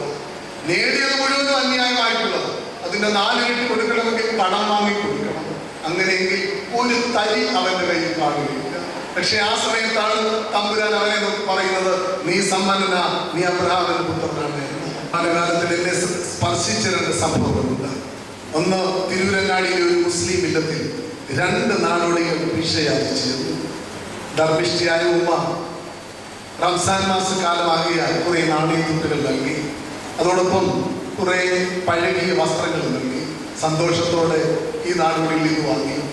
സന്ധ്യാസമയത്ത് തങ്ങളുടെ സംഗീതത്തിലെത്തി അവർ ഈ വസ്ത്രം പരിശോധിച്ച് നോക്കിയപ്പോൾ അവർ അത്ഭുതപ്പെട്ടു.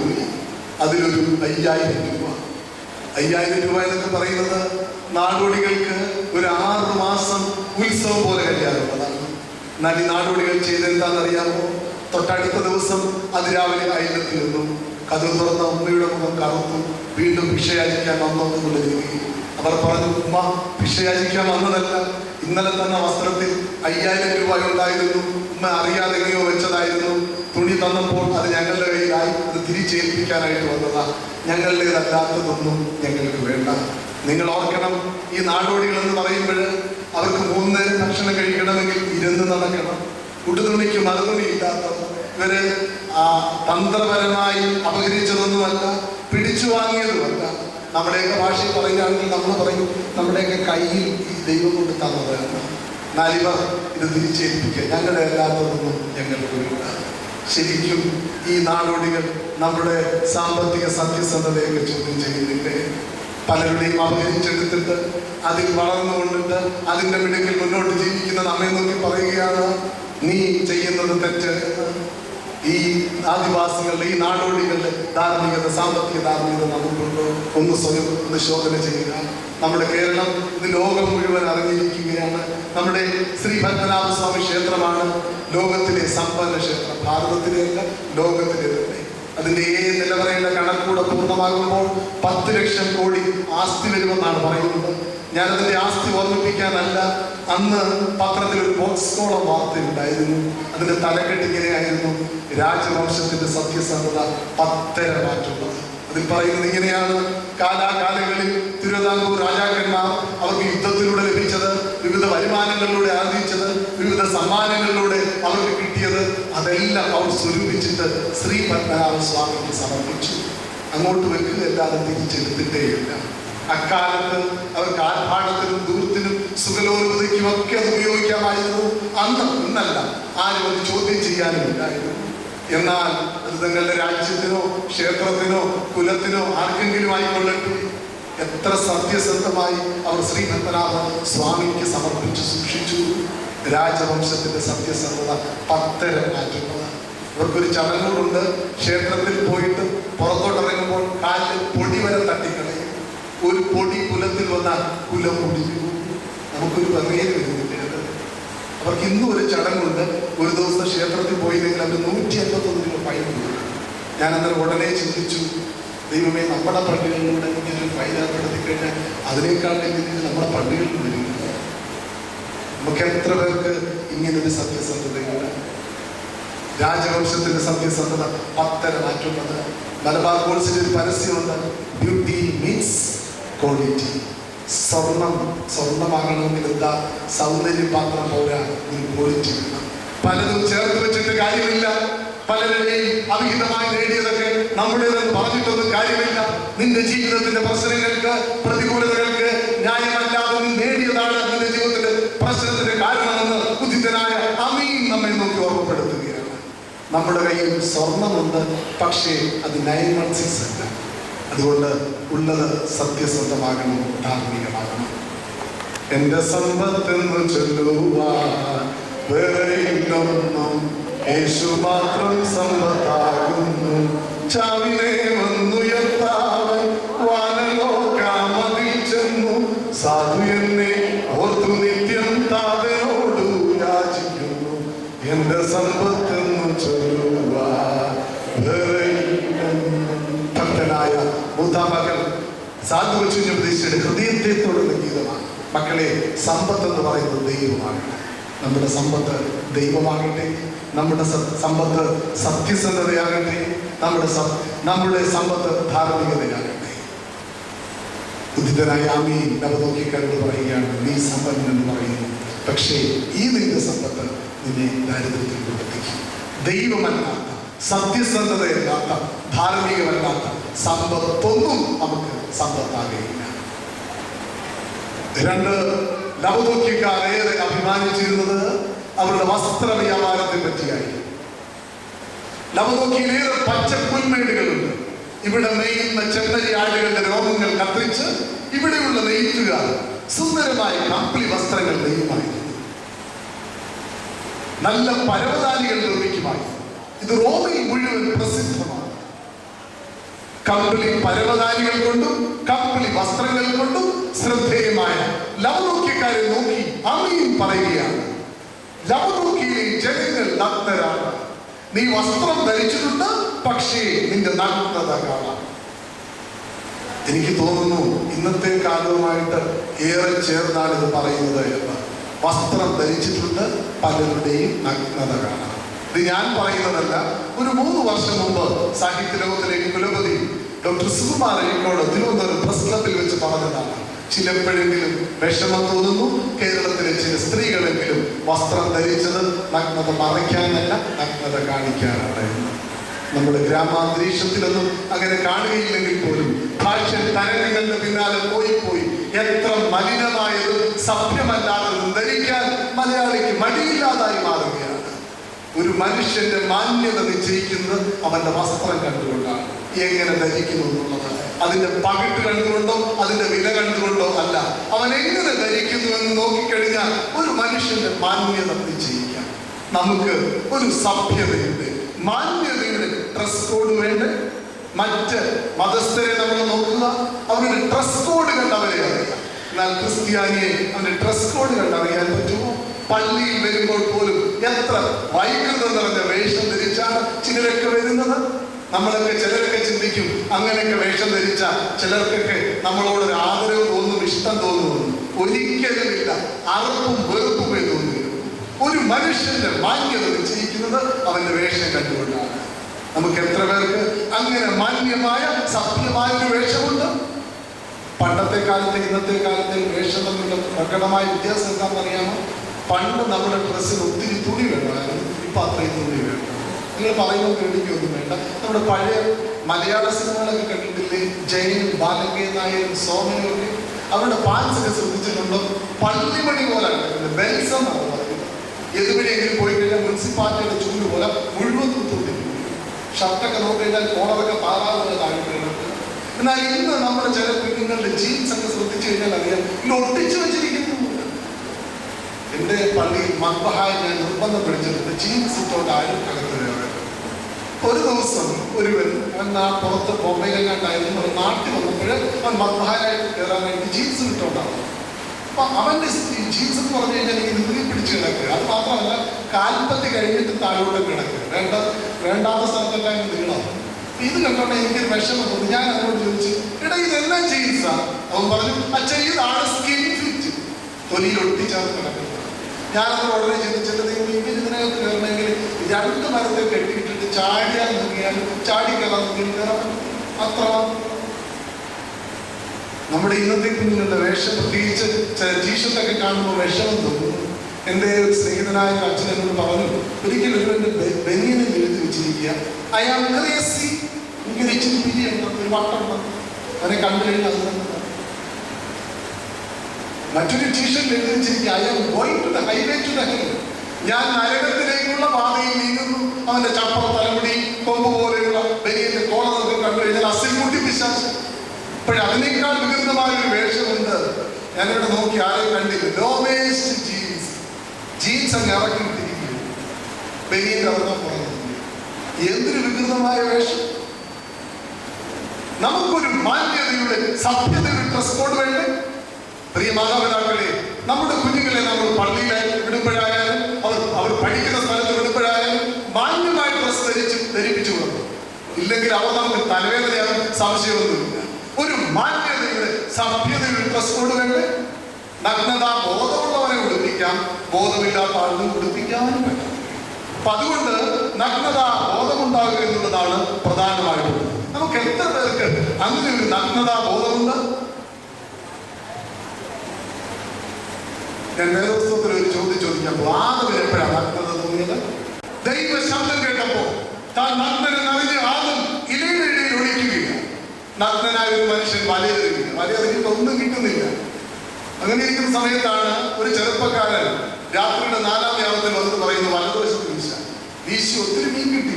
കൂടെയുള്ള ആൾ നഗ്നനായ മനുഷ്യനെ നോക്കിയിട്ട് പറഞ്ഞു, അതാരാ? നമ്മുടെ കർത്താവ്. കർത്താവ് എന്നറിഞ്ഞപ്പോൾ ഇയാൾക്ക് അപ്പോഴാണ് നഗ്നത തോന്നുന്നത്. അങ്ങരയിൽ ചുറ്റി കടലിൽ ചാടി. ആരാണ്? പത്രോസ്. അങ്ങനെയെങ്കിൽ ഒരാൾക്ക് നഗ്നതാ ബോധം ഉണ്ടാകുന്നത് എപ്പോഴാണ്? ദൈവത്തെ കാണുമ്പോൾ, ദൈവ ശബ്ദം കേൾക്കുമ്പോൾ. എന്നെ കേൾക്കുന്നതിന് പ്രിയമുള്ളവരെ, ഈ തിരുവചന ശുശ്രൂഷ, ഈ പരിശുദ്ധ നോമ്പ്, ഈ വൃതാനുഷ്ഠാനങ്ങൾ, ഈ ഇടവകയുടെ പെരുന്നാൾ, അതിലേക്കാണ് നമ്മെ നയിക്കേണ്ടത്. നഗ്നതാ ബോധം ഉണ്ടാകുക, ജീവിതത്തിൽ നഗ്നതയുടെ അനുഭവങ്ങൾ ഉണ്ടായി എന്ന് തിരിച്ചറിയാൻ, അതിനെ തിരുത്തുവാനുള്ള സമയമാണ്. നഗ്നതാ ബോധമുള്ളവരെ ഉടുപ്പിക്കാം, അല്ലാത്ത അതിനെ ഉടുപ്പിക്കുവാനും പറ്റുകയില്ല. നമുക്ക് എത്ര പേർക്ക് ഇങ്ങനെ ഒരു നഗ്നതാ ബോധമുണ്ട്? ജീവിതത്തിൽ പാളിപ്പോയി, തെറ്റിപ്പോയി, ഇടറിപ്പോയി എന്ന് എത്ര പേർക്ക് ബോധ്യമുണ്ട്? ദൈവ ശബ്ദം കേൾക്കുന്നെങ്കിൽ, പരിശുദ്ധ നോമ്പിന്റെ അനുഷ്ഠാനങ്ങളിലൂടെ നാം കടന്നു പോകുന്നുവെങ്കിൽ ഉറപ്പായും ആ നഗ്നതാബോധം നാം തിരിച്ചറിയും. ആദിമസമാജചരിത്രത്തിൽ പരിശുദ്ധനായ മനുഷ്യരുണ്ട്, അഗസ്തീനോസ്. എല്ലാ തിന്മകളിലൂടെയും പോയ മനുഷ്യനാണ്. ജഡാസക്തി ജീവിതത്തെ നശിപ്പിച്ച ഒരു മനുഷ്യനാണ്. ഈ മനുഷ്യൻ വിശുദ്ധനാകാൻ കാരണം അമ്മ മോണിക്കയുടെ കണ്ണുനീരാണ്, അംബ്രോസ് എന്ന വിശുദ്ധന്റെ സ്വാധീനമാണ്. അതുപോലെ തിരുവചനത്തിൽ ഒരു വാക്യമാണ്, റോമാലേഖനം 13:13. പകൽ സമയത്ത് എന്നതുപോലെ മര്യാദയായി നടക്കുക. വെറുക്കൂത്തിലും മദ്യപാനങ്ങളിലുമല്ല, ശൈനമോഹങ്ങളിലും ദുഷ്കാമങ്ങളിലുമല്ല, പിണക്കത്താലും അസൂയാലുമല്ല, മോഹങ്ങൾ ജനിക്കുമാർ ജഡത്തിനായിട്ട് ജീവിക്കരുത്. ഈ വാക്യം വായിച്ചിട്ട് അഗസ്തീനോസ് വാവിട്ട് കരഞ്ഞുപോയി എന്നാണ് പറയുന്നത്. കാരണം ഇതുവരെയും താൻ ചെയ്തത് താൻ മാത്രമേ അറിഞ്ഞുകൊള്ളൂ എന്നാണ് അഗസ്തീനോസ് ചിന്തിച്ചത്. എന്നാൽ വചനം പറയുകയാണ്, നീ ചെയ്യുന്നതെല്ലാം പകലുപോലെ ചെയ്യുക. എല്ലാം വെളിവാകുന്ന ഒരു ദിവസമുണ്ട്, പലതും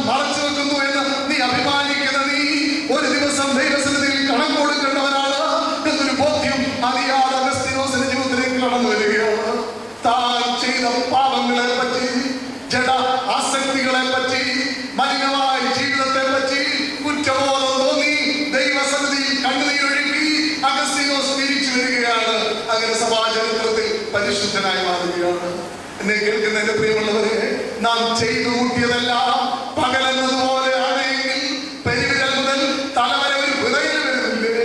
നമുക്കൊക്കെ ഒരു വിചാരമുണ്ട്, നമ്മളൊക്കെ മുറിക്കിടത്തേറി കഥ കുച്ചിട്ട് കഴിഞ്ഞാൽ നമ്മൾ ഒറ്റയ്ക്കാണെന്ന്, പുതപ്പ് നമ്മളുടെ മുകളിലിട്ട് കഴിഞ്ഞാൽ നമ്മളെ ആരും കാണുന്നില്ല എന്ന്. എന്നാൽ നമ്മുടെ മുറിക്കകത്ത് വരുന്ന നിന്റെ പുതപ്പിന് അടിയിൽ പോലും നിരീക്ഷിക്കുന്ന ഒരു ജീവനുള്ള ദൈവമുണ്ട്. മറ്റുള്ളവരുടെ മുൻപിൽ മിന്നി തിളങ്ങി നിൽക്കാൻ നമുക്കൊക്കും.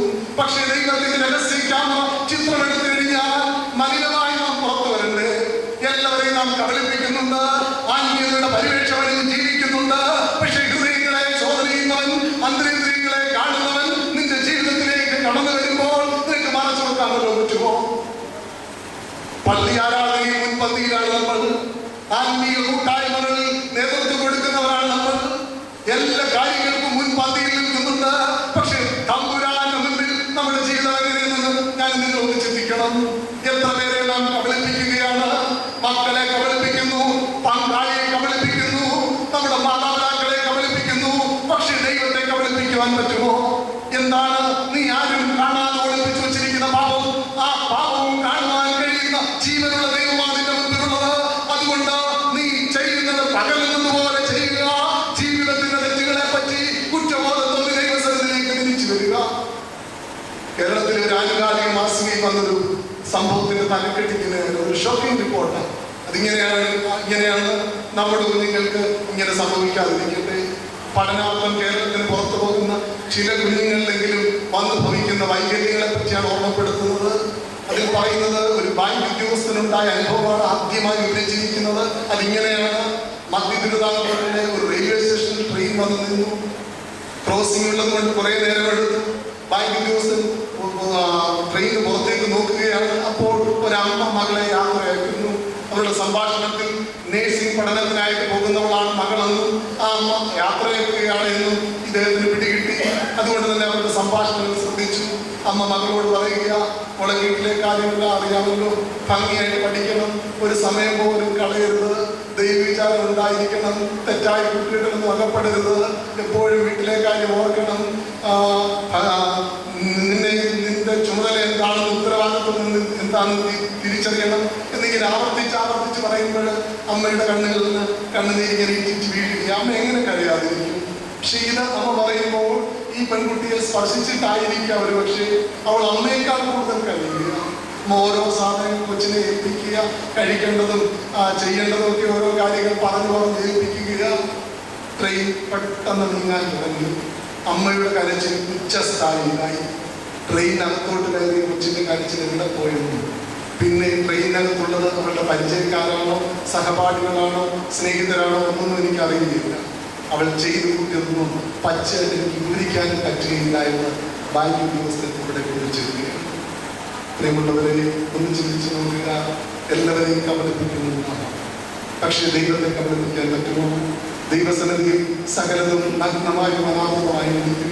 എന്താണ് നാം ആരും കാണാതെ ഒളിപ്പിച്ചു വെച്ചിരിക്കുന്ന പാപം? എത്രയോ പ്രാവശ്യം പങ്കാളിയെ കബളിപ്പിച്ചിട്ടുണ്ട്, എത്രയോ പ്രാവശ്യം മാതാപിതാക്കളെ കബളിപ്പിച്ചിട്ടുണ്ട്. പക്ഷെ ഹൃദയങ്ങളെ ശോധന ചെയ്യുന്ന ദൈവം ആ ദൈവസന്നിധിയിൽ എങ്ങനെയാണ്? ഓരോ ദിവസം കഴിയുമ്പോഴും നാം ദൈവത്തിൽ നകലുന്നതല്ലാതെ ഒരു പടി അടുത്തു വരാൻ നമുക്ക് കഴിയുന്നു. എനിക്ക് തോന്നുന്നു കുറ്റബോധം പോലും നമുക്കില്ല. എന്ത് തെറ്റ് ചെയ്തിട്ടും ഒരു മടിയില്ലാതെ ആത്മീയതയുടെ പുറകുപ്പായം അണിഞ്ഞുകൊണ്ട് നാം നിൽക്കുകയാണ്. എല്ലാവരെയും കബളിപ്പിക്കാം, ദൈവത്തെ കബളിപ്പിക്കാൻ പറ്റുമോ? ഒരു കഥയുണ്ട്. ഒരു പള്ളിയിൽ പുതിയ അച്ഛനെ സ്വീകരിക്കുകയും പഴയ അച്ഛനെ യാത്രയാക്കുകയും ചെയ്യുകയും. അപ്പൊ അങ്ങനെയുള്ള സമയത്ത് നമ്മുടെ ഒരു ഇടവക്കാരൻ എഴുന്നേറ്റെന്ന് പറഞ്ഞു. ആ സമയത്താണല്ലോ നമ്മുടെ ചില ഇടവക്കാരുടെ ചില പ്രയോഗങ്ങൾ. അയാൾ എഴുന്നേറ്റെന്ന് പറഞ്ഞു, നമ്മുടെ പുതിയ അച്ഛനെ സ്വീകരിക്കുകയും പഴയ അച്ഛനെ യാത്രയാക്കുകയും ചെയ്യുമ്പോൾ എനിക്ക് പെട്ടെന്ന് ഓർമ്മ വരുന്നത് മാമോദീസ ശുശ്രൂഷയാണ്, സാത്താനെ ഉപേക്ഷിച്ച് മെസ്സിഹായെ സ്വീകരിക്കുന്നത്. ഇത് കേട്ടപ്പോൾ ദൈവമച്ഛന് വലിയ സന്തോഷമായി. ദൈവം മെസ്സിഹായെ പോലാണ് സ്വീകരിക്കുന്നത്.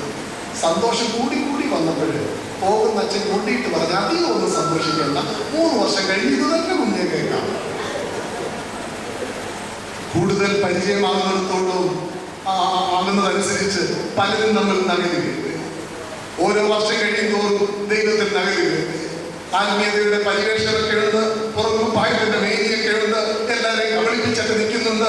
പക്ഷെ ശരിക്കും ദൈവസന്നിധിയിൽ അകന്നിട്ടില്ലേ? എന്താണ് ആരും കാണാതെ നാം ഒളിപ്പിച്ചു വെച്ച പാപം? എന്താണ് ജഡാസക്തിയിലേക്ക് പോയ നമ്മുടെ അനുഭവങ്ങൾ? എന്തൊക്കെയാണ് നാം രഹസ്യമായി ചെയ്തു കൂട്ടിയതെല്ലാം പകൽ സമയത്ത് എന്നതുപോലെ ചെയ്യേണ്ടതാണ്. അതുകൊണ്ടാണ് ഉചിതനായ ആമീൻ പറയുന്നത്, നിന്റെ നഗ്നത മാറ്റണോ, നീ വെള്ളവസ്ത്രം എന്നോട് വിലയ്ക്ക് വാങ്ങുക. എന്താണ് വെള്ളവസ്ത്രം? അൺക്വസ്റ്റ്യനബിൾ ഇന്നസെൻസ്, ചോദ്യം ചെയ്യപ്പെടാത്ത നിഷ്കളങ്കത. നിന്റെ ജീവിതത്തിൽ എത്ര പാളിച്ചകൾ വന്നോട്ടെ, എത്രമാത്രം ജഡാസക്തി നീ ആയിക്കൊള്ളട്ടെ, എത്ര വലിയ തിന്മയിൽ സ്വാധീനത്തിൽ നീ അകപ്പെട്ടവരായിക്കൊള്ളട്ടെ, കണ്ണീരോടേക്ക് പറഞ്ഞാൽ നിന്നെ ആദ്യ നിഷ്കളങ്കതയിലേക്ക് നയിക്കുന്നവനാണ് ഞാനെന്ന് ആമീൻ ഓർമ്മപ്പെടുത്തുകയാണ്. പ്രിയമുള്ളവരെ, ഏതെങ്കിലും അധമ പാപത്തിൽ അകപ്പെട്ട് ജീവിതത്തിൽ ഇനിയും തിരുത്താൻ പറ്റുകയില്ല എന്ന് ചിന്തിക്കുന്നവർ ആരെങ്കിലും ഉണ്ടെങ്കിൽ ദൈവസന്നിധിയിൽ കണ്ണുനീരോടെ എടുത്തു വന്നാൽ ആദ്യ വിശുദ്ധിയിലേക്ക് നയിക്കുന്നവനാണ് ദൈവം. നിന്റെ പാപം രക്താമര പോലെ ചുമന്നിരുന്നാലും ഹിമം പോലെ വെണ്ണയാക്കരുത്. എന്നെ ഏറെ സ്വാധീനിച്ച ഒരു വ്യാഖ്യാനമാണ് ബോബി ജോസച്ചൻ പാപിനിയായവളെ എന്തുകൊണ്ട് ക്രിസ്തു സ്ത്രീ എന്ന് അഭിസംബോധന ചെയ്തു എന്ന് പറയുന്നത്. അച്ഛൻ പറയുന്നത് ഇങ്ങനെയാണ്: സ്ത്രീകളെ എല്ലാവരെയും യേശുദമ്പുരാൻ മകളെ എന്നാണ് അഭിസംബോധന ചെയ്യുന്നത്. എന്നാൽ പാപിനിയായവളെ എന്തിന് സ്ത്രീ എന്ന് വിളിച്ചു? തന്റെ അമ്മ മറിയത്തെ മാത്രമേ യേശുദമ്പുരാൻ സ്ത്രീ എന്ന് വിളിച്ചു. പലസ്തീനായി ശരീരം കൊണ്ട് ഉപജീവനം നടത്തിയവളെ, അതിന്റെ തിന്മയിൽ അകപ്പെട്ടവളെ എന്തിന് അമ്മയെ വിളിക്കുന്ന ഒരു പേര് വിളിച്ചു? യേശുനാഥൻ പറയും, ബോബിയച്ചൻ പറയുന്നത് ഇങ്ങനെയാണ്: യേശുദമ്പുരാൻ അവളോട് പറഞ്ഞത് ഇങ്ങനെ, അവളെ ആരും നിന്നെ കുറ്റം വിധിച്ചില്ലേ? അവൾ ഇല്ല എന്ന് പറയും. എന്നാൽ പോകാം, നീ മേൽ പാപം ചെയ്യരുത്. സ്ത്രീ എന്ന അഭിസംബോധന ഇതാണ് ക്രിസ്തു പറയുന്നത്. അതിന്റെ അർത്ഥം എന്താണ്? ഇനി പാപം ചെയ്യുകയില്ല എന്നുള്ള ഒരു ഉറച്ച തീരുമാനം എടുക്കുകയാണെങ്കിൽ, നീ ചെയ്ത തിന്മയെ പറ്റി ഒരു കുറ്റബോധം തോന്നുകയാണെങ്കിൽ, ഞാൻ ഉറപ്പ് പറയുന്നു, എൻ്റെ അമ്മ മറിയ കണക്ക് നീ ഇന്നലെയാണ് വിശുദ്ധയാണ്. പ്രിയമുള്ളവരെ, പരിശുദ്ധ നോമ്പ് അനുതാപത്തിലേക്ക് നമ്മെ നയിക്കുന്ന നോമ്പാണ്. ഈ പരിശുദ്ധ നോമ്പിലൂടെ ചെയ്തു കൂട്ടിയ തിന്മകൾ, രഹസ്യ ജീവിതത്തിൽ ചെയ്ത പാഴ്ചകൾ, അതിനെ ഓർത്ത് തിരുത്തേണ്ട ദിനമാണെന്ന് നാം തിരിച്ചറിയണം. നമ്മുടെ ആരാധന എത്ര കൃത്യമാണ്, മനോഹരമാണ്. പ്രത്യേകിച്ച് ശീമ നമസ്കാരത്തിൽ ഓരോ ദിവസവും അതിന് ചില പ്രത്യേകതകളുണ്ട്. വ്യാഴാഴ്ച ദിവസം അനുതാപത്തിന്റെ ഗീതങ്ങളാണ്. പ്രത്യേകിച്ച് അതിന്റെ രാത്രിയാമത്തിന്റെ 1-ാം ഗീതത്തിന്റെ 6-ാം സ്റ്റാൻസ ഇങ്ങനെയാണ്: പാപി നശിക്കണമെന്നോതിയ ദാവീദ് പാപം ചെയ്തപ്പോൾ എൻ കർത്താവുടയോനെ കനിയണമെന്നോടെന്നോതി പിഴവ് പകരം ചെയ്യരുതേ സർവാധീശാധീ സ്തോത്രം. ദാവീദിന്റെ കീർത്തനം പരിശോധിച്ചാൽ അറിയാം, പാപി നശിക്കണം നശിക്കണം നശിക്കണം എന്നാണ് ദാവീദ് പറയുന്നത്. അല്ല, നശിച്ചിരിക്കുമെന്ന് ഉറപ്പായിട്ട് പറയുക. എന്നാൽ ഈ ദാവീദ് പാപം ചെയ്തപ്പോൾ വിശ്വസ്തനായ ഊരിയാവിനെ കൊലപ്പെടുത്തി അവന്റെ ഭാര്യയെ സ്വീകരിച്ച് ജഡാസക്തിയിൽ പോകുമ്പോൾ നാഥൻ പ്രവാചകൻ അവന്റെ തെറ്റിനെ ഓർമ്മപ്പെടുത്തുന്നു. അവൻ മരിക്കേണ്ടവനാണെന്നുള്ള തിരിച്ചറിവ് നൽകുന്നു.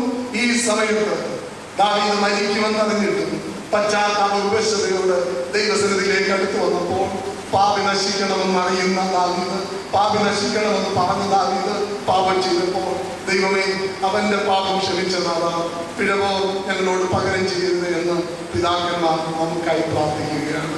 എന്നെ കേൾക്കുന്ന എന്റെ പ്രിയമുള്ളവരെ, ജീവിതത്തിൽ നഗ്നരെന്ന് തിരിച്ചറിയുന്ന നിമിഷമാണ്. ജീവിതത്തിൽ രഹസ്യ ജീവിതത്തിൽ ഒത്തിരി പാളിച്ചകൾ വന്നു മനസ്സിലാക്കുന്ന നിമിഷമാണ്. അത് ഏറ്റുപറഞ്ഞ് ദൈവസന്നിധിയിലേക്ക് അടുത്തു വന്നുകൊണ്ട് ശുഭ്രവസ്ത്രം, വെള്ളവസ്ത്രം വിലയ്ക്ക് വാങ്ങേണ്ട നിമിഷമാണ് ഈ നോമ്പിന്റെ ദിവസം.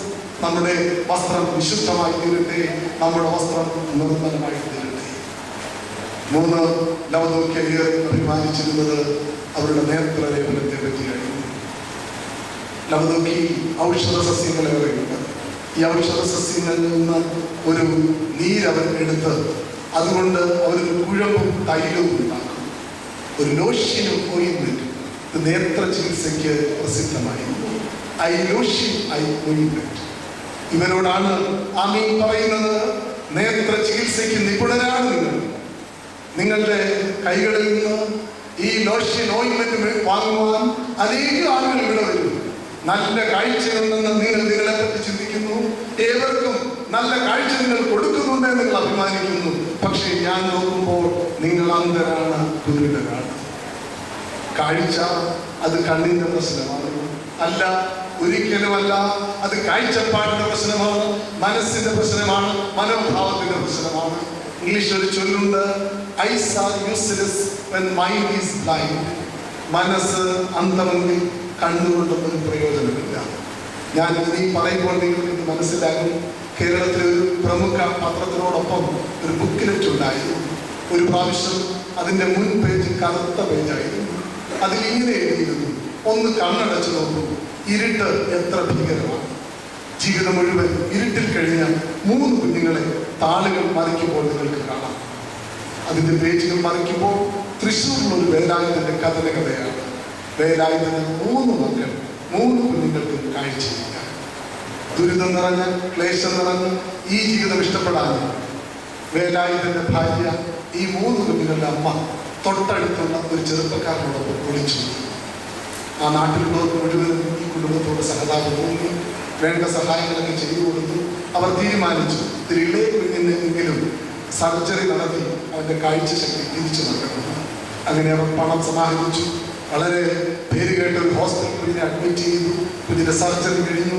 അതിൻ്റെ കണ്ണിൻ്റെ വിശ്രമം കഴിഞ്ഞ് കണ്ണിൻ്റെ കെട്ടടിക്കുന്ന ദിവസം ഡോക്ടർ തീരുമാനിച്ചു, ഈ കുഞ്ഞ് ആദ്യമായിട്ട് കാണുന്നത് അവന് വേണ്ടി മാത്രം ജീവിച്ച അവൻ്റെ അപ്പനെ ആയിരിക്കണം ആദ്യമായിട്ട് കാണുന്നത്.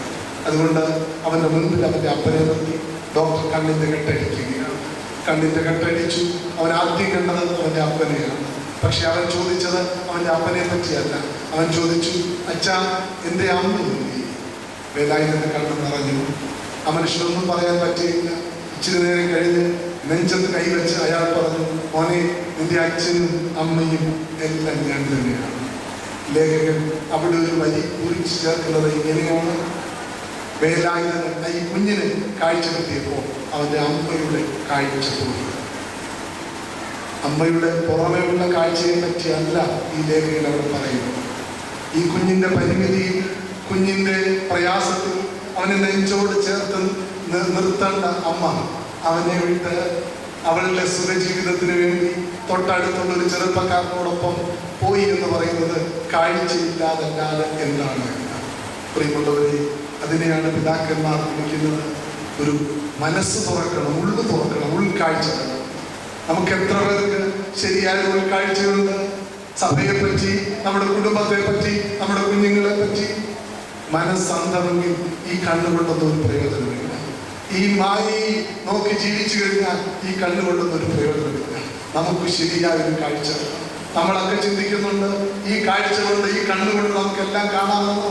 വൈദ്യശാസ്ത്രം പറയുന്നുണ്ട്, ഒരു 6 അടിക്ക് അപ്പുറമുള്ളതൊന്നും വ്യക്തമായി കാണാൻ കഴിയുകയില്ല എന്ന്.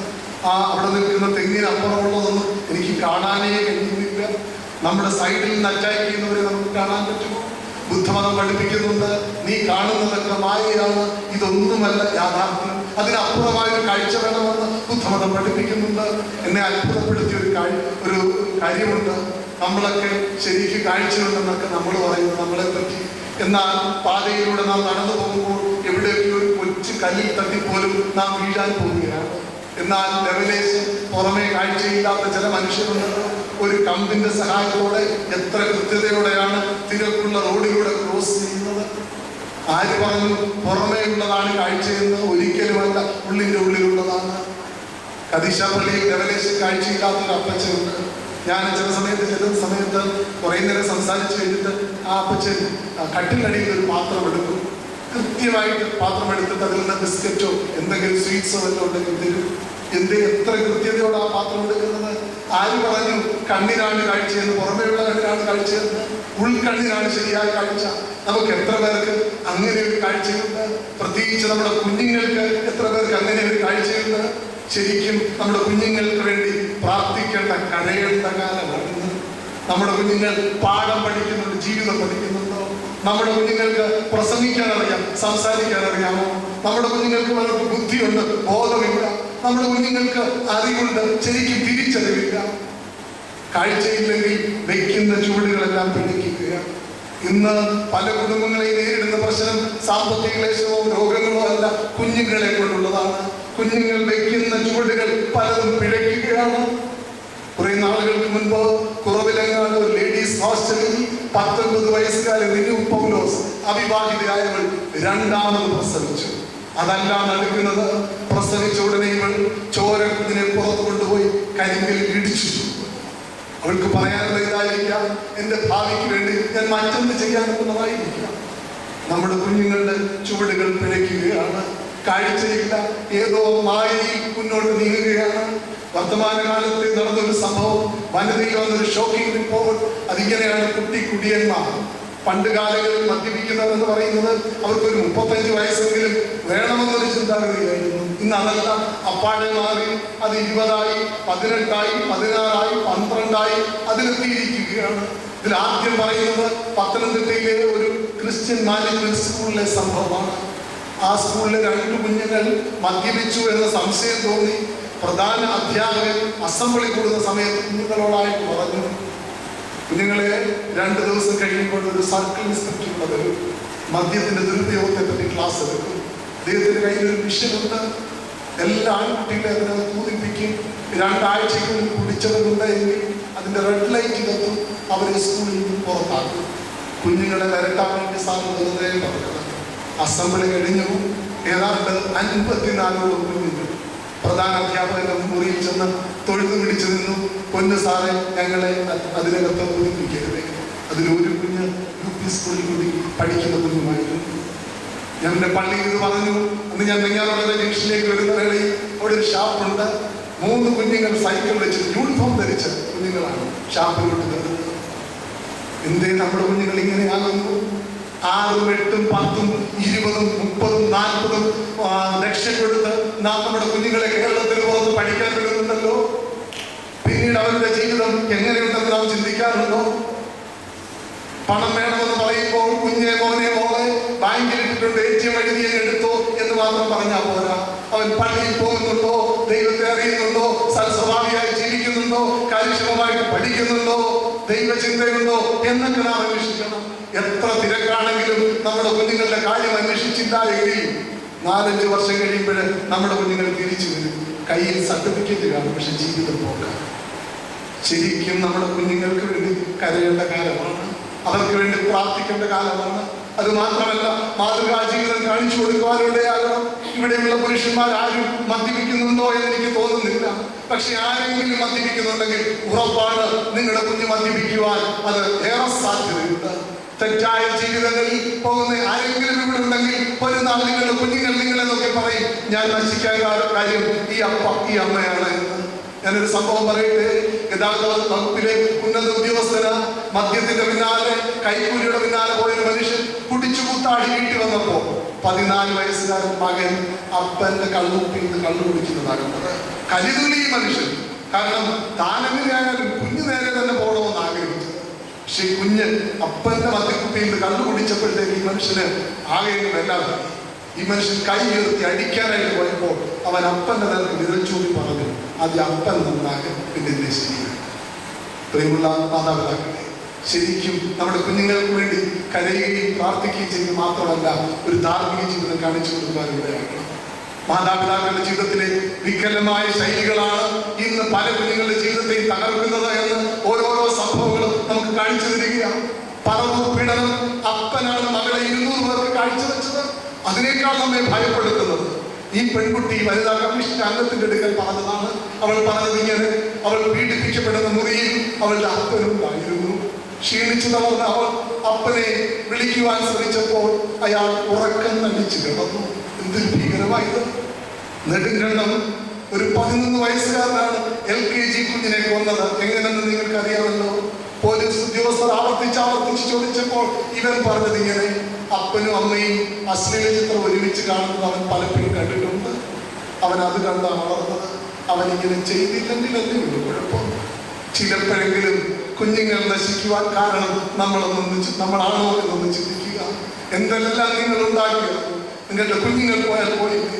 അതുകൊണ്ട് കുഞ്ഞുങ്ങൾക്ക് വേണ്ടി കണ്ണുനീരോട് പ്രാർത്ഥിക്കണം. അവർക്കൊരു ധാർമ്മിക ജീവിതം കാട്ടിക്കൊടുക്കാൻ നിങ്ങൾക്ക് ഇടയാകണം. ഇല്ലെങ്കിൽ നിങ്ങൾ എന്തെല്ലാം ഉണ്ടാക്കിയാലും വെറുതെ ആയിപ്പോയി. കാഴ്ചയില്ലെങ്കിൽ വെക്കുന്ന ചൂടുകൾ പിഴയ്ക്കുകയാണ്. ഈ മായയിൽ മാത്രമാണ് രസിച്ചു നിൽക്കുന്നതെങ്കിൽ വെക്കുന്ന ചൂടുകൾ പിഴയ്ക്കുകയാണ്. അതുകൊണ്ടാണ് ഉദിതനായ ആമീൻ പറയുന്നത്, നിനക്ക് കാഴ്ച വേണോ, കണ്ണിലെഴുതാൻ ലേപം എന്നോട് വിലയ്ക്ക് വാങ്ങുക. കാഴ്ചയില്ലെങ്കിൽ വെക്കുന്ന ചൂടുകൾ പിഴയ്ക്കുക എന്ന് മാത്രമല്ല, കാഴ്ചയില്ലാത്തവർക്ക് അവരോട് ചോദിച്ചാൽ അറിയാം, അവർക്ക് ഒരു കളറെ കാണുകയുള്ളൂ എന്നാണ് പറയുന്നത്. പല കളർ അവർക്കറിയില്ല. നമ്മളൊക്കെ വളർന്ന പകിട്ടിൽ നമ്മൾ രസിച്ചു നിൽക്കുന്നവരല്ലേ. അന്ധരോട് ചോദിക്കണം, അവർക്ക് ഒരു കാഴ്ചയുള്ളൂ. ജീവിതത്തിൽ കാഴ്ചയില്ലാതാകുമ്പോഴാണ് ജീവിതത്തിന്റെ പ്രതിസന്ധികളിൽ നാം അടിപതറി പോകുന്നത്. ചില ആളുകൾ ഇന്ന് അങ്ങനെയാണ്. ജീവിതത്തിൽ എന്തെങ്കിലും ഒരു വിഷമമോ പ്രയാസമോ വരുമ്പോൾ അടിപതറി പോവുക. നടത്തുന്ന ഒരു ദൈവത്തിലുള്ള വിശ്വാസമില്ല. നമ്മുടെ വിശ്വാസമെല്ലാം ബലഹീനമായി പോവുകയാണ്. പഴയകാലം ഇന്നത്തെ കാലവുമായിട്ട് നിങ്ങളൊന്ന് ചിന്തിച്ചു നോക്കുക. പണ്ട് എന്തെല്ലാം പ്രയാസങ്ങൾ നമ്മുടെ പൂർവികർ, നമ്മുടെ മാതാപിതാക്കൾ അനുഭവിച്ചിട്ടുണ്ട്. പക്ഷേ ഏതെങ്കിലും സാഹചര്യങ്ങളിൽ അവർ അടിപതറി പോയിട്ടുണ്ടോ? എന്നാൽ ഇന്ന് എത്രയോ ഭൗതിക സുഖങ്ങളാണ്, എന്തെല്ലാം ഭൗതിക സാഹചര്യങ്ങളും അനുഗ്രഹങ്ങളുമാണ്. പക്ഷേ ഒരു കുഞ്ഞു പ്രയാസം വരുമ്പോൾ നമ്മൾ അടിപതറി പോവുക, നമ്മുടെ വിശ്വാസത്തെ ചോദ്യം ചെയ്യുക, ദൈവസന്നിധിയിൽ മറുതലിക്കുക, നമ്മുടെ വിശ്വാസമെല്ലാം ബലഹീനമാകുക. കാഴ്ചയില്ലാത്തതുകൊണ്ടായത്. പക്ഷെ നടത്തുന്ന ഒരു ദൈവമുണ്ടെന്നൊരു ബോധ്യമുണ്ടായെങ്കിൽ, ആ ഒരു കാഴ്ചയിൽ നമ്മൾ ആകുന്നുവെങ്കിൽ ഏതെങ്കിലും വിഷമം നമ്മളെ തകർത്ത് കളയുമോ?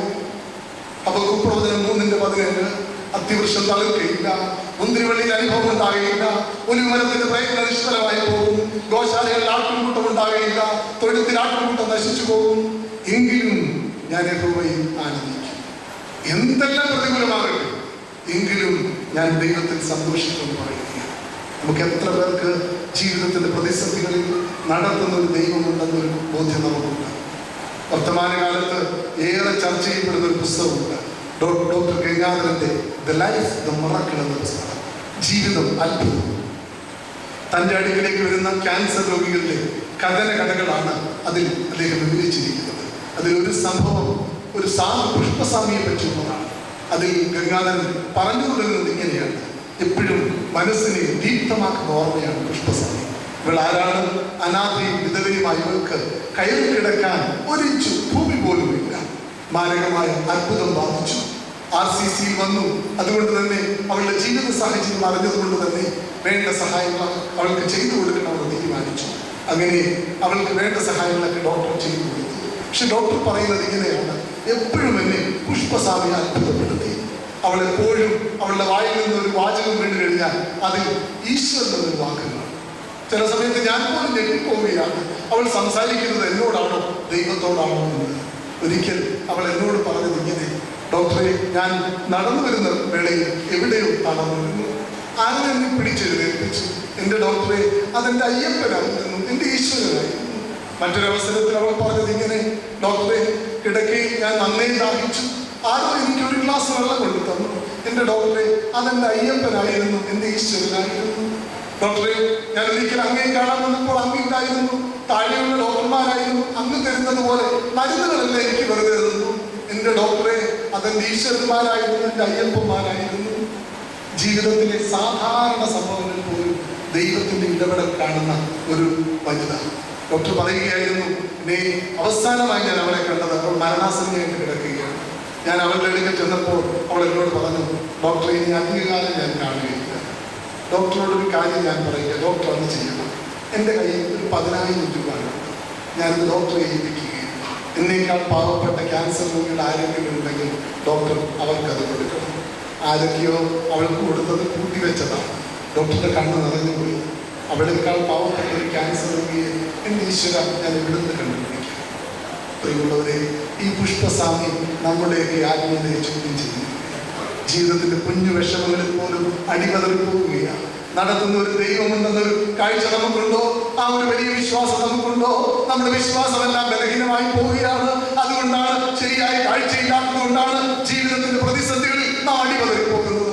പാട്ടുകാരൻ ഇവിടെയാണ് പാടുന്നത്: ആശ്വാസമേ എനിക്കേറെ തിങ്ങിയിടുന്നു, വിശ്വാസ കണ്ണാൽ ഞാൻ നോക്കിയിടുമ്പോൾ.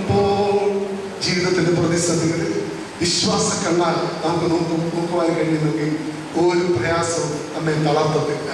ആശ്വാസത്തിന്റെ കരം, എന്നും ഇടപെടുന്ന കരം തിരിച്ചറിവ് നമുക്കിടയാണ്. ഞാൻ എൻ്റെ വാക്കുകൾ ചുരുക്കുകയാണ്. ലവദോക്യക്കാരുടെ 3 പ്രത്യേകതകളാണ് നിങ്ങളോട് ഓർമ്മിപ്പിച്ചത്. ലവദോക്യക്കാർ അവർ സാമ്പത്തിക ഭദ്രതയുള്ളവരായിരുന്നു. ലവദോക്യക്കാർ വസ്ത്ര വ്യാപാരത്തിന് പേരുകേട്ടവരായിരുന്നു. ലവദോക്യക്കാർ നേത്ര ചികിത്സയ്ക്ക് പ്രസിദ്ധരായവരായിരുന്നു. ഇവരോടാണ് പറയുന്നത്: നീ എന്തിനൊക്കെ അഭിമാനിക്കുന്നു, അതാണ് നിന്റെ കുഴപ്പമെന്ന്. നമ്മുടെ ജീവിതത്തിൽ നമുക്ക് ഈ വേദഭാഗവുമായിട്ട് ചേർത്ത് നമ്മെ തന്നെ ചിന്തിക്കാം. ദൈവമേ, സമ്പത്തുണ്ടെന്ന് പറയുന്നു, പക്ഷെ ഉള്ളത് സത്യസന്ധമാണ്, ധാർമ്മികമാണ്. ധാർമ്മികമല്ലാത്തതൊന്നും സത്യസന്ധമല്ലാത്തതൊന്നും നമുക്ക് സ്വസ്ഥത തരികയില്ല. വസ്ത്രവ്യാപാരികളെന്ന് പറയുന്ന നമ്മൾ വന്ന പകിട്ടിന്റെ വസ്ത്രം ധരിച്ചുകൊണ്ട് നിൽക്കുകയാണ്. പുറമെ ആത്മീയരായി നാം ചമയുന്നു, എല്ലാവരുടെയും മുൻപിൽ നല്ലവരായിട്ട് നാം നിൽക്കുന്നു. പക്ഷേ മറ്റുള്ളവരുടെ മുൻപിൽ മിന്നി തിളങ്ങി നിൽക്കുന്ന നമ്മൾ ദൈവം നമ്മെ നോക്കുമ്പോൾ എങ്ങനെയുണ്ടെന്ന് ചിന്തിക്കണം. നഗ്നരാണ് എങ്കിൽ ദൈവസന്നിധിയിൽ നഗ്നരാണെന്നുള്ള അനുതാപത്തോട് അടുത്ത് വന്നുകൊണ്ട് ജീവിത വിശുദ്ധിയുടെ ശുദ്ധവസ്ത്രം വാങ്ങുവാൻ നമുക്കിടയാകണം. എല്ലാം കാണുന്നവരാണ് നമ്മൾ, മായാ കാഴ്ചയിലാണ് നമ്മൾ. അങ്ങനെയെങ്കിൽ ഈ കാഴ്ച നമുക്ക് സ്വസ്ഥത തരികയില്ല, നമ്മുടെ തലമുറകൾക്ക് സ്വസ്ഥത തരികയില്ല. അതുകൊണ്ട് ശരിയായൊരു കാഴ്ച വേണം നമ്മെപ്പറ്റി, നമ്മുടെ തലമുറകളെ പറ്റി. എല്ലാം നേടിയാലും നമ്മുടെ കുഞ്ഞുങ്ങൾ നഷ്ടമായാലെല്ലാം പോയി. അതുകൊണ്ട് കുഞ്ഞുങ്ങൾക്ക് വേണ്ടി അവരുടെ ഭാവിയെ പറ്റി ശരിയായ ഒരു കാഴ്ച നമുക്ക് വേണം. അത് മാത്രമല്ല, ജീവിതത്തിന്റെ പ്രതിസന്ധികളിൽ അതിനപ്പുറമായി നടത്തുന്ന ജീവനുള്ള ദൈവമുണ്ടെന്നൊരു ഉൾക്കാഴ്ച വേണം. അത് നമ്മുടെ ജീവിതത്തെ ആശ്വാസ തീരത്തേക്ക് നമ്മെ നയിക്കുമെന്നുള്ള ബോധ്യം നമുക്കുണ്ടാകണം.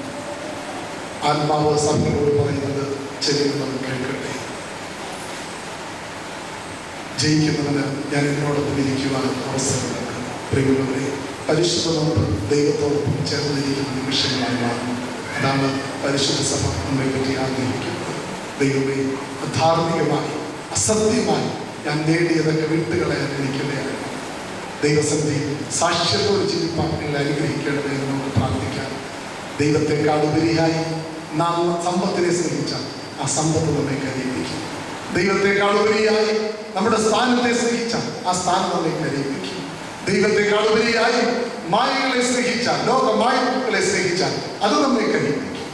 ദൈവത്തെക്കാൾ ഉപരിയായി തലമുറയെ സ്നേഹിച്ചാൽ ആ തലമുറയെ നമ്മെ കരയിപ്പിക്കും. നമ്മുടെ ഫസ്റ്റ് പ്രയോറിറ്റി ദൈവമായിരിക്കട്ടെ.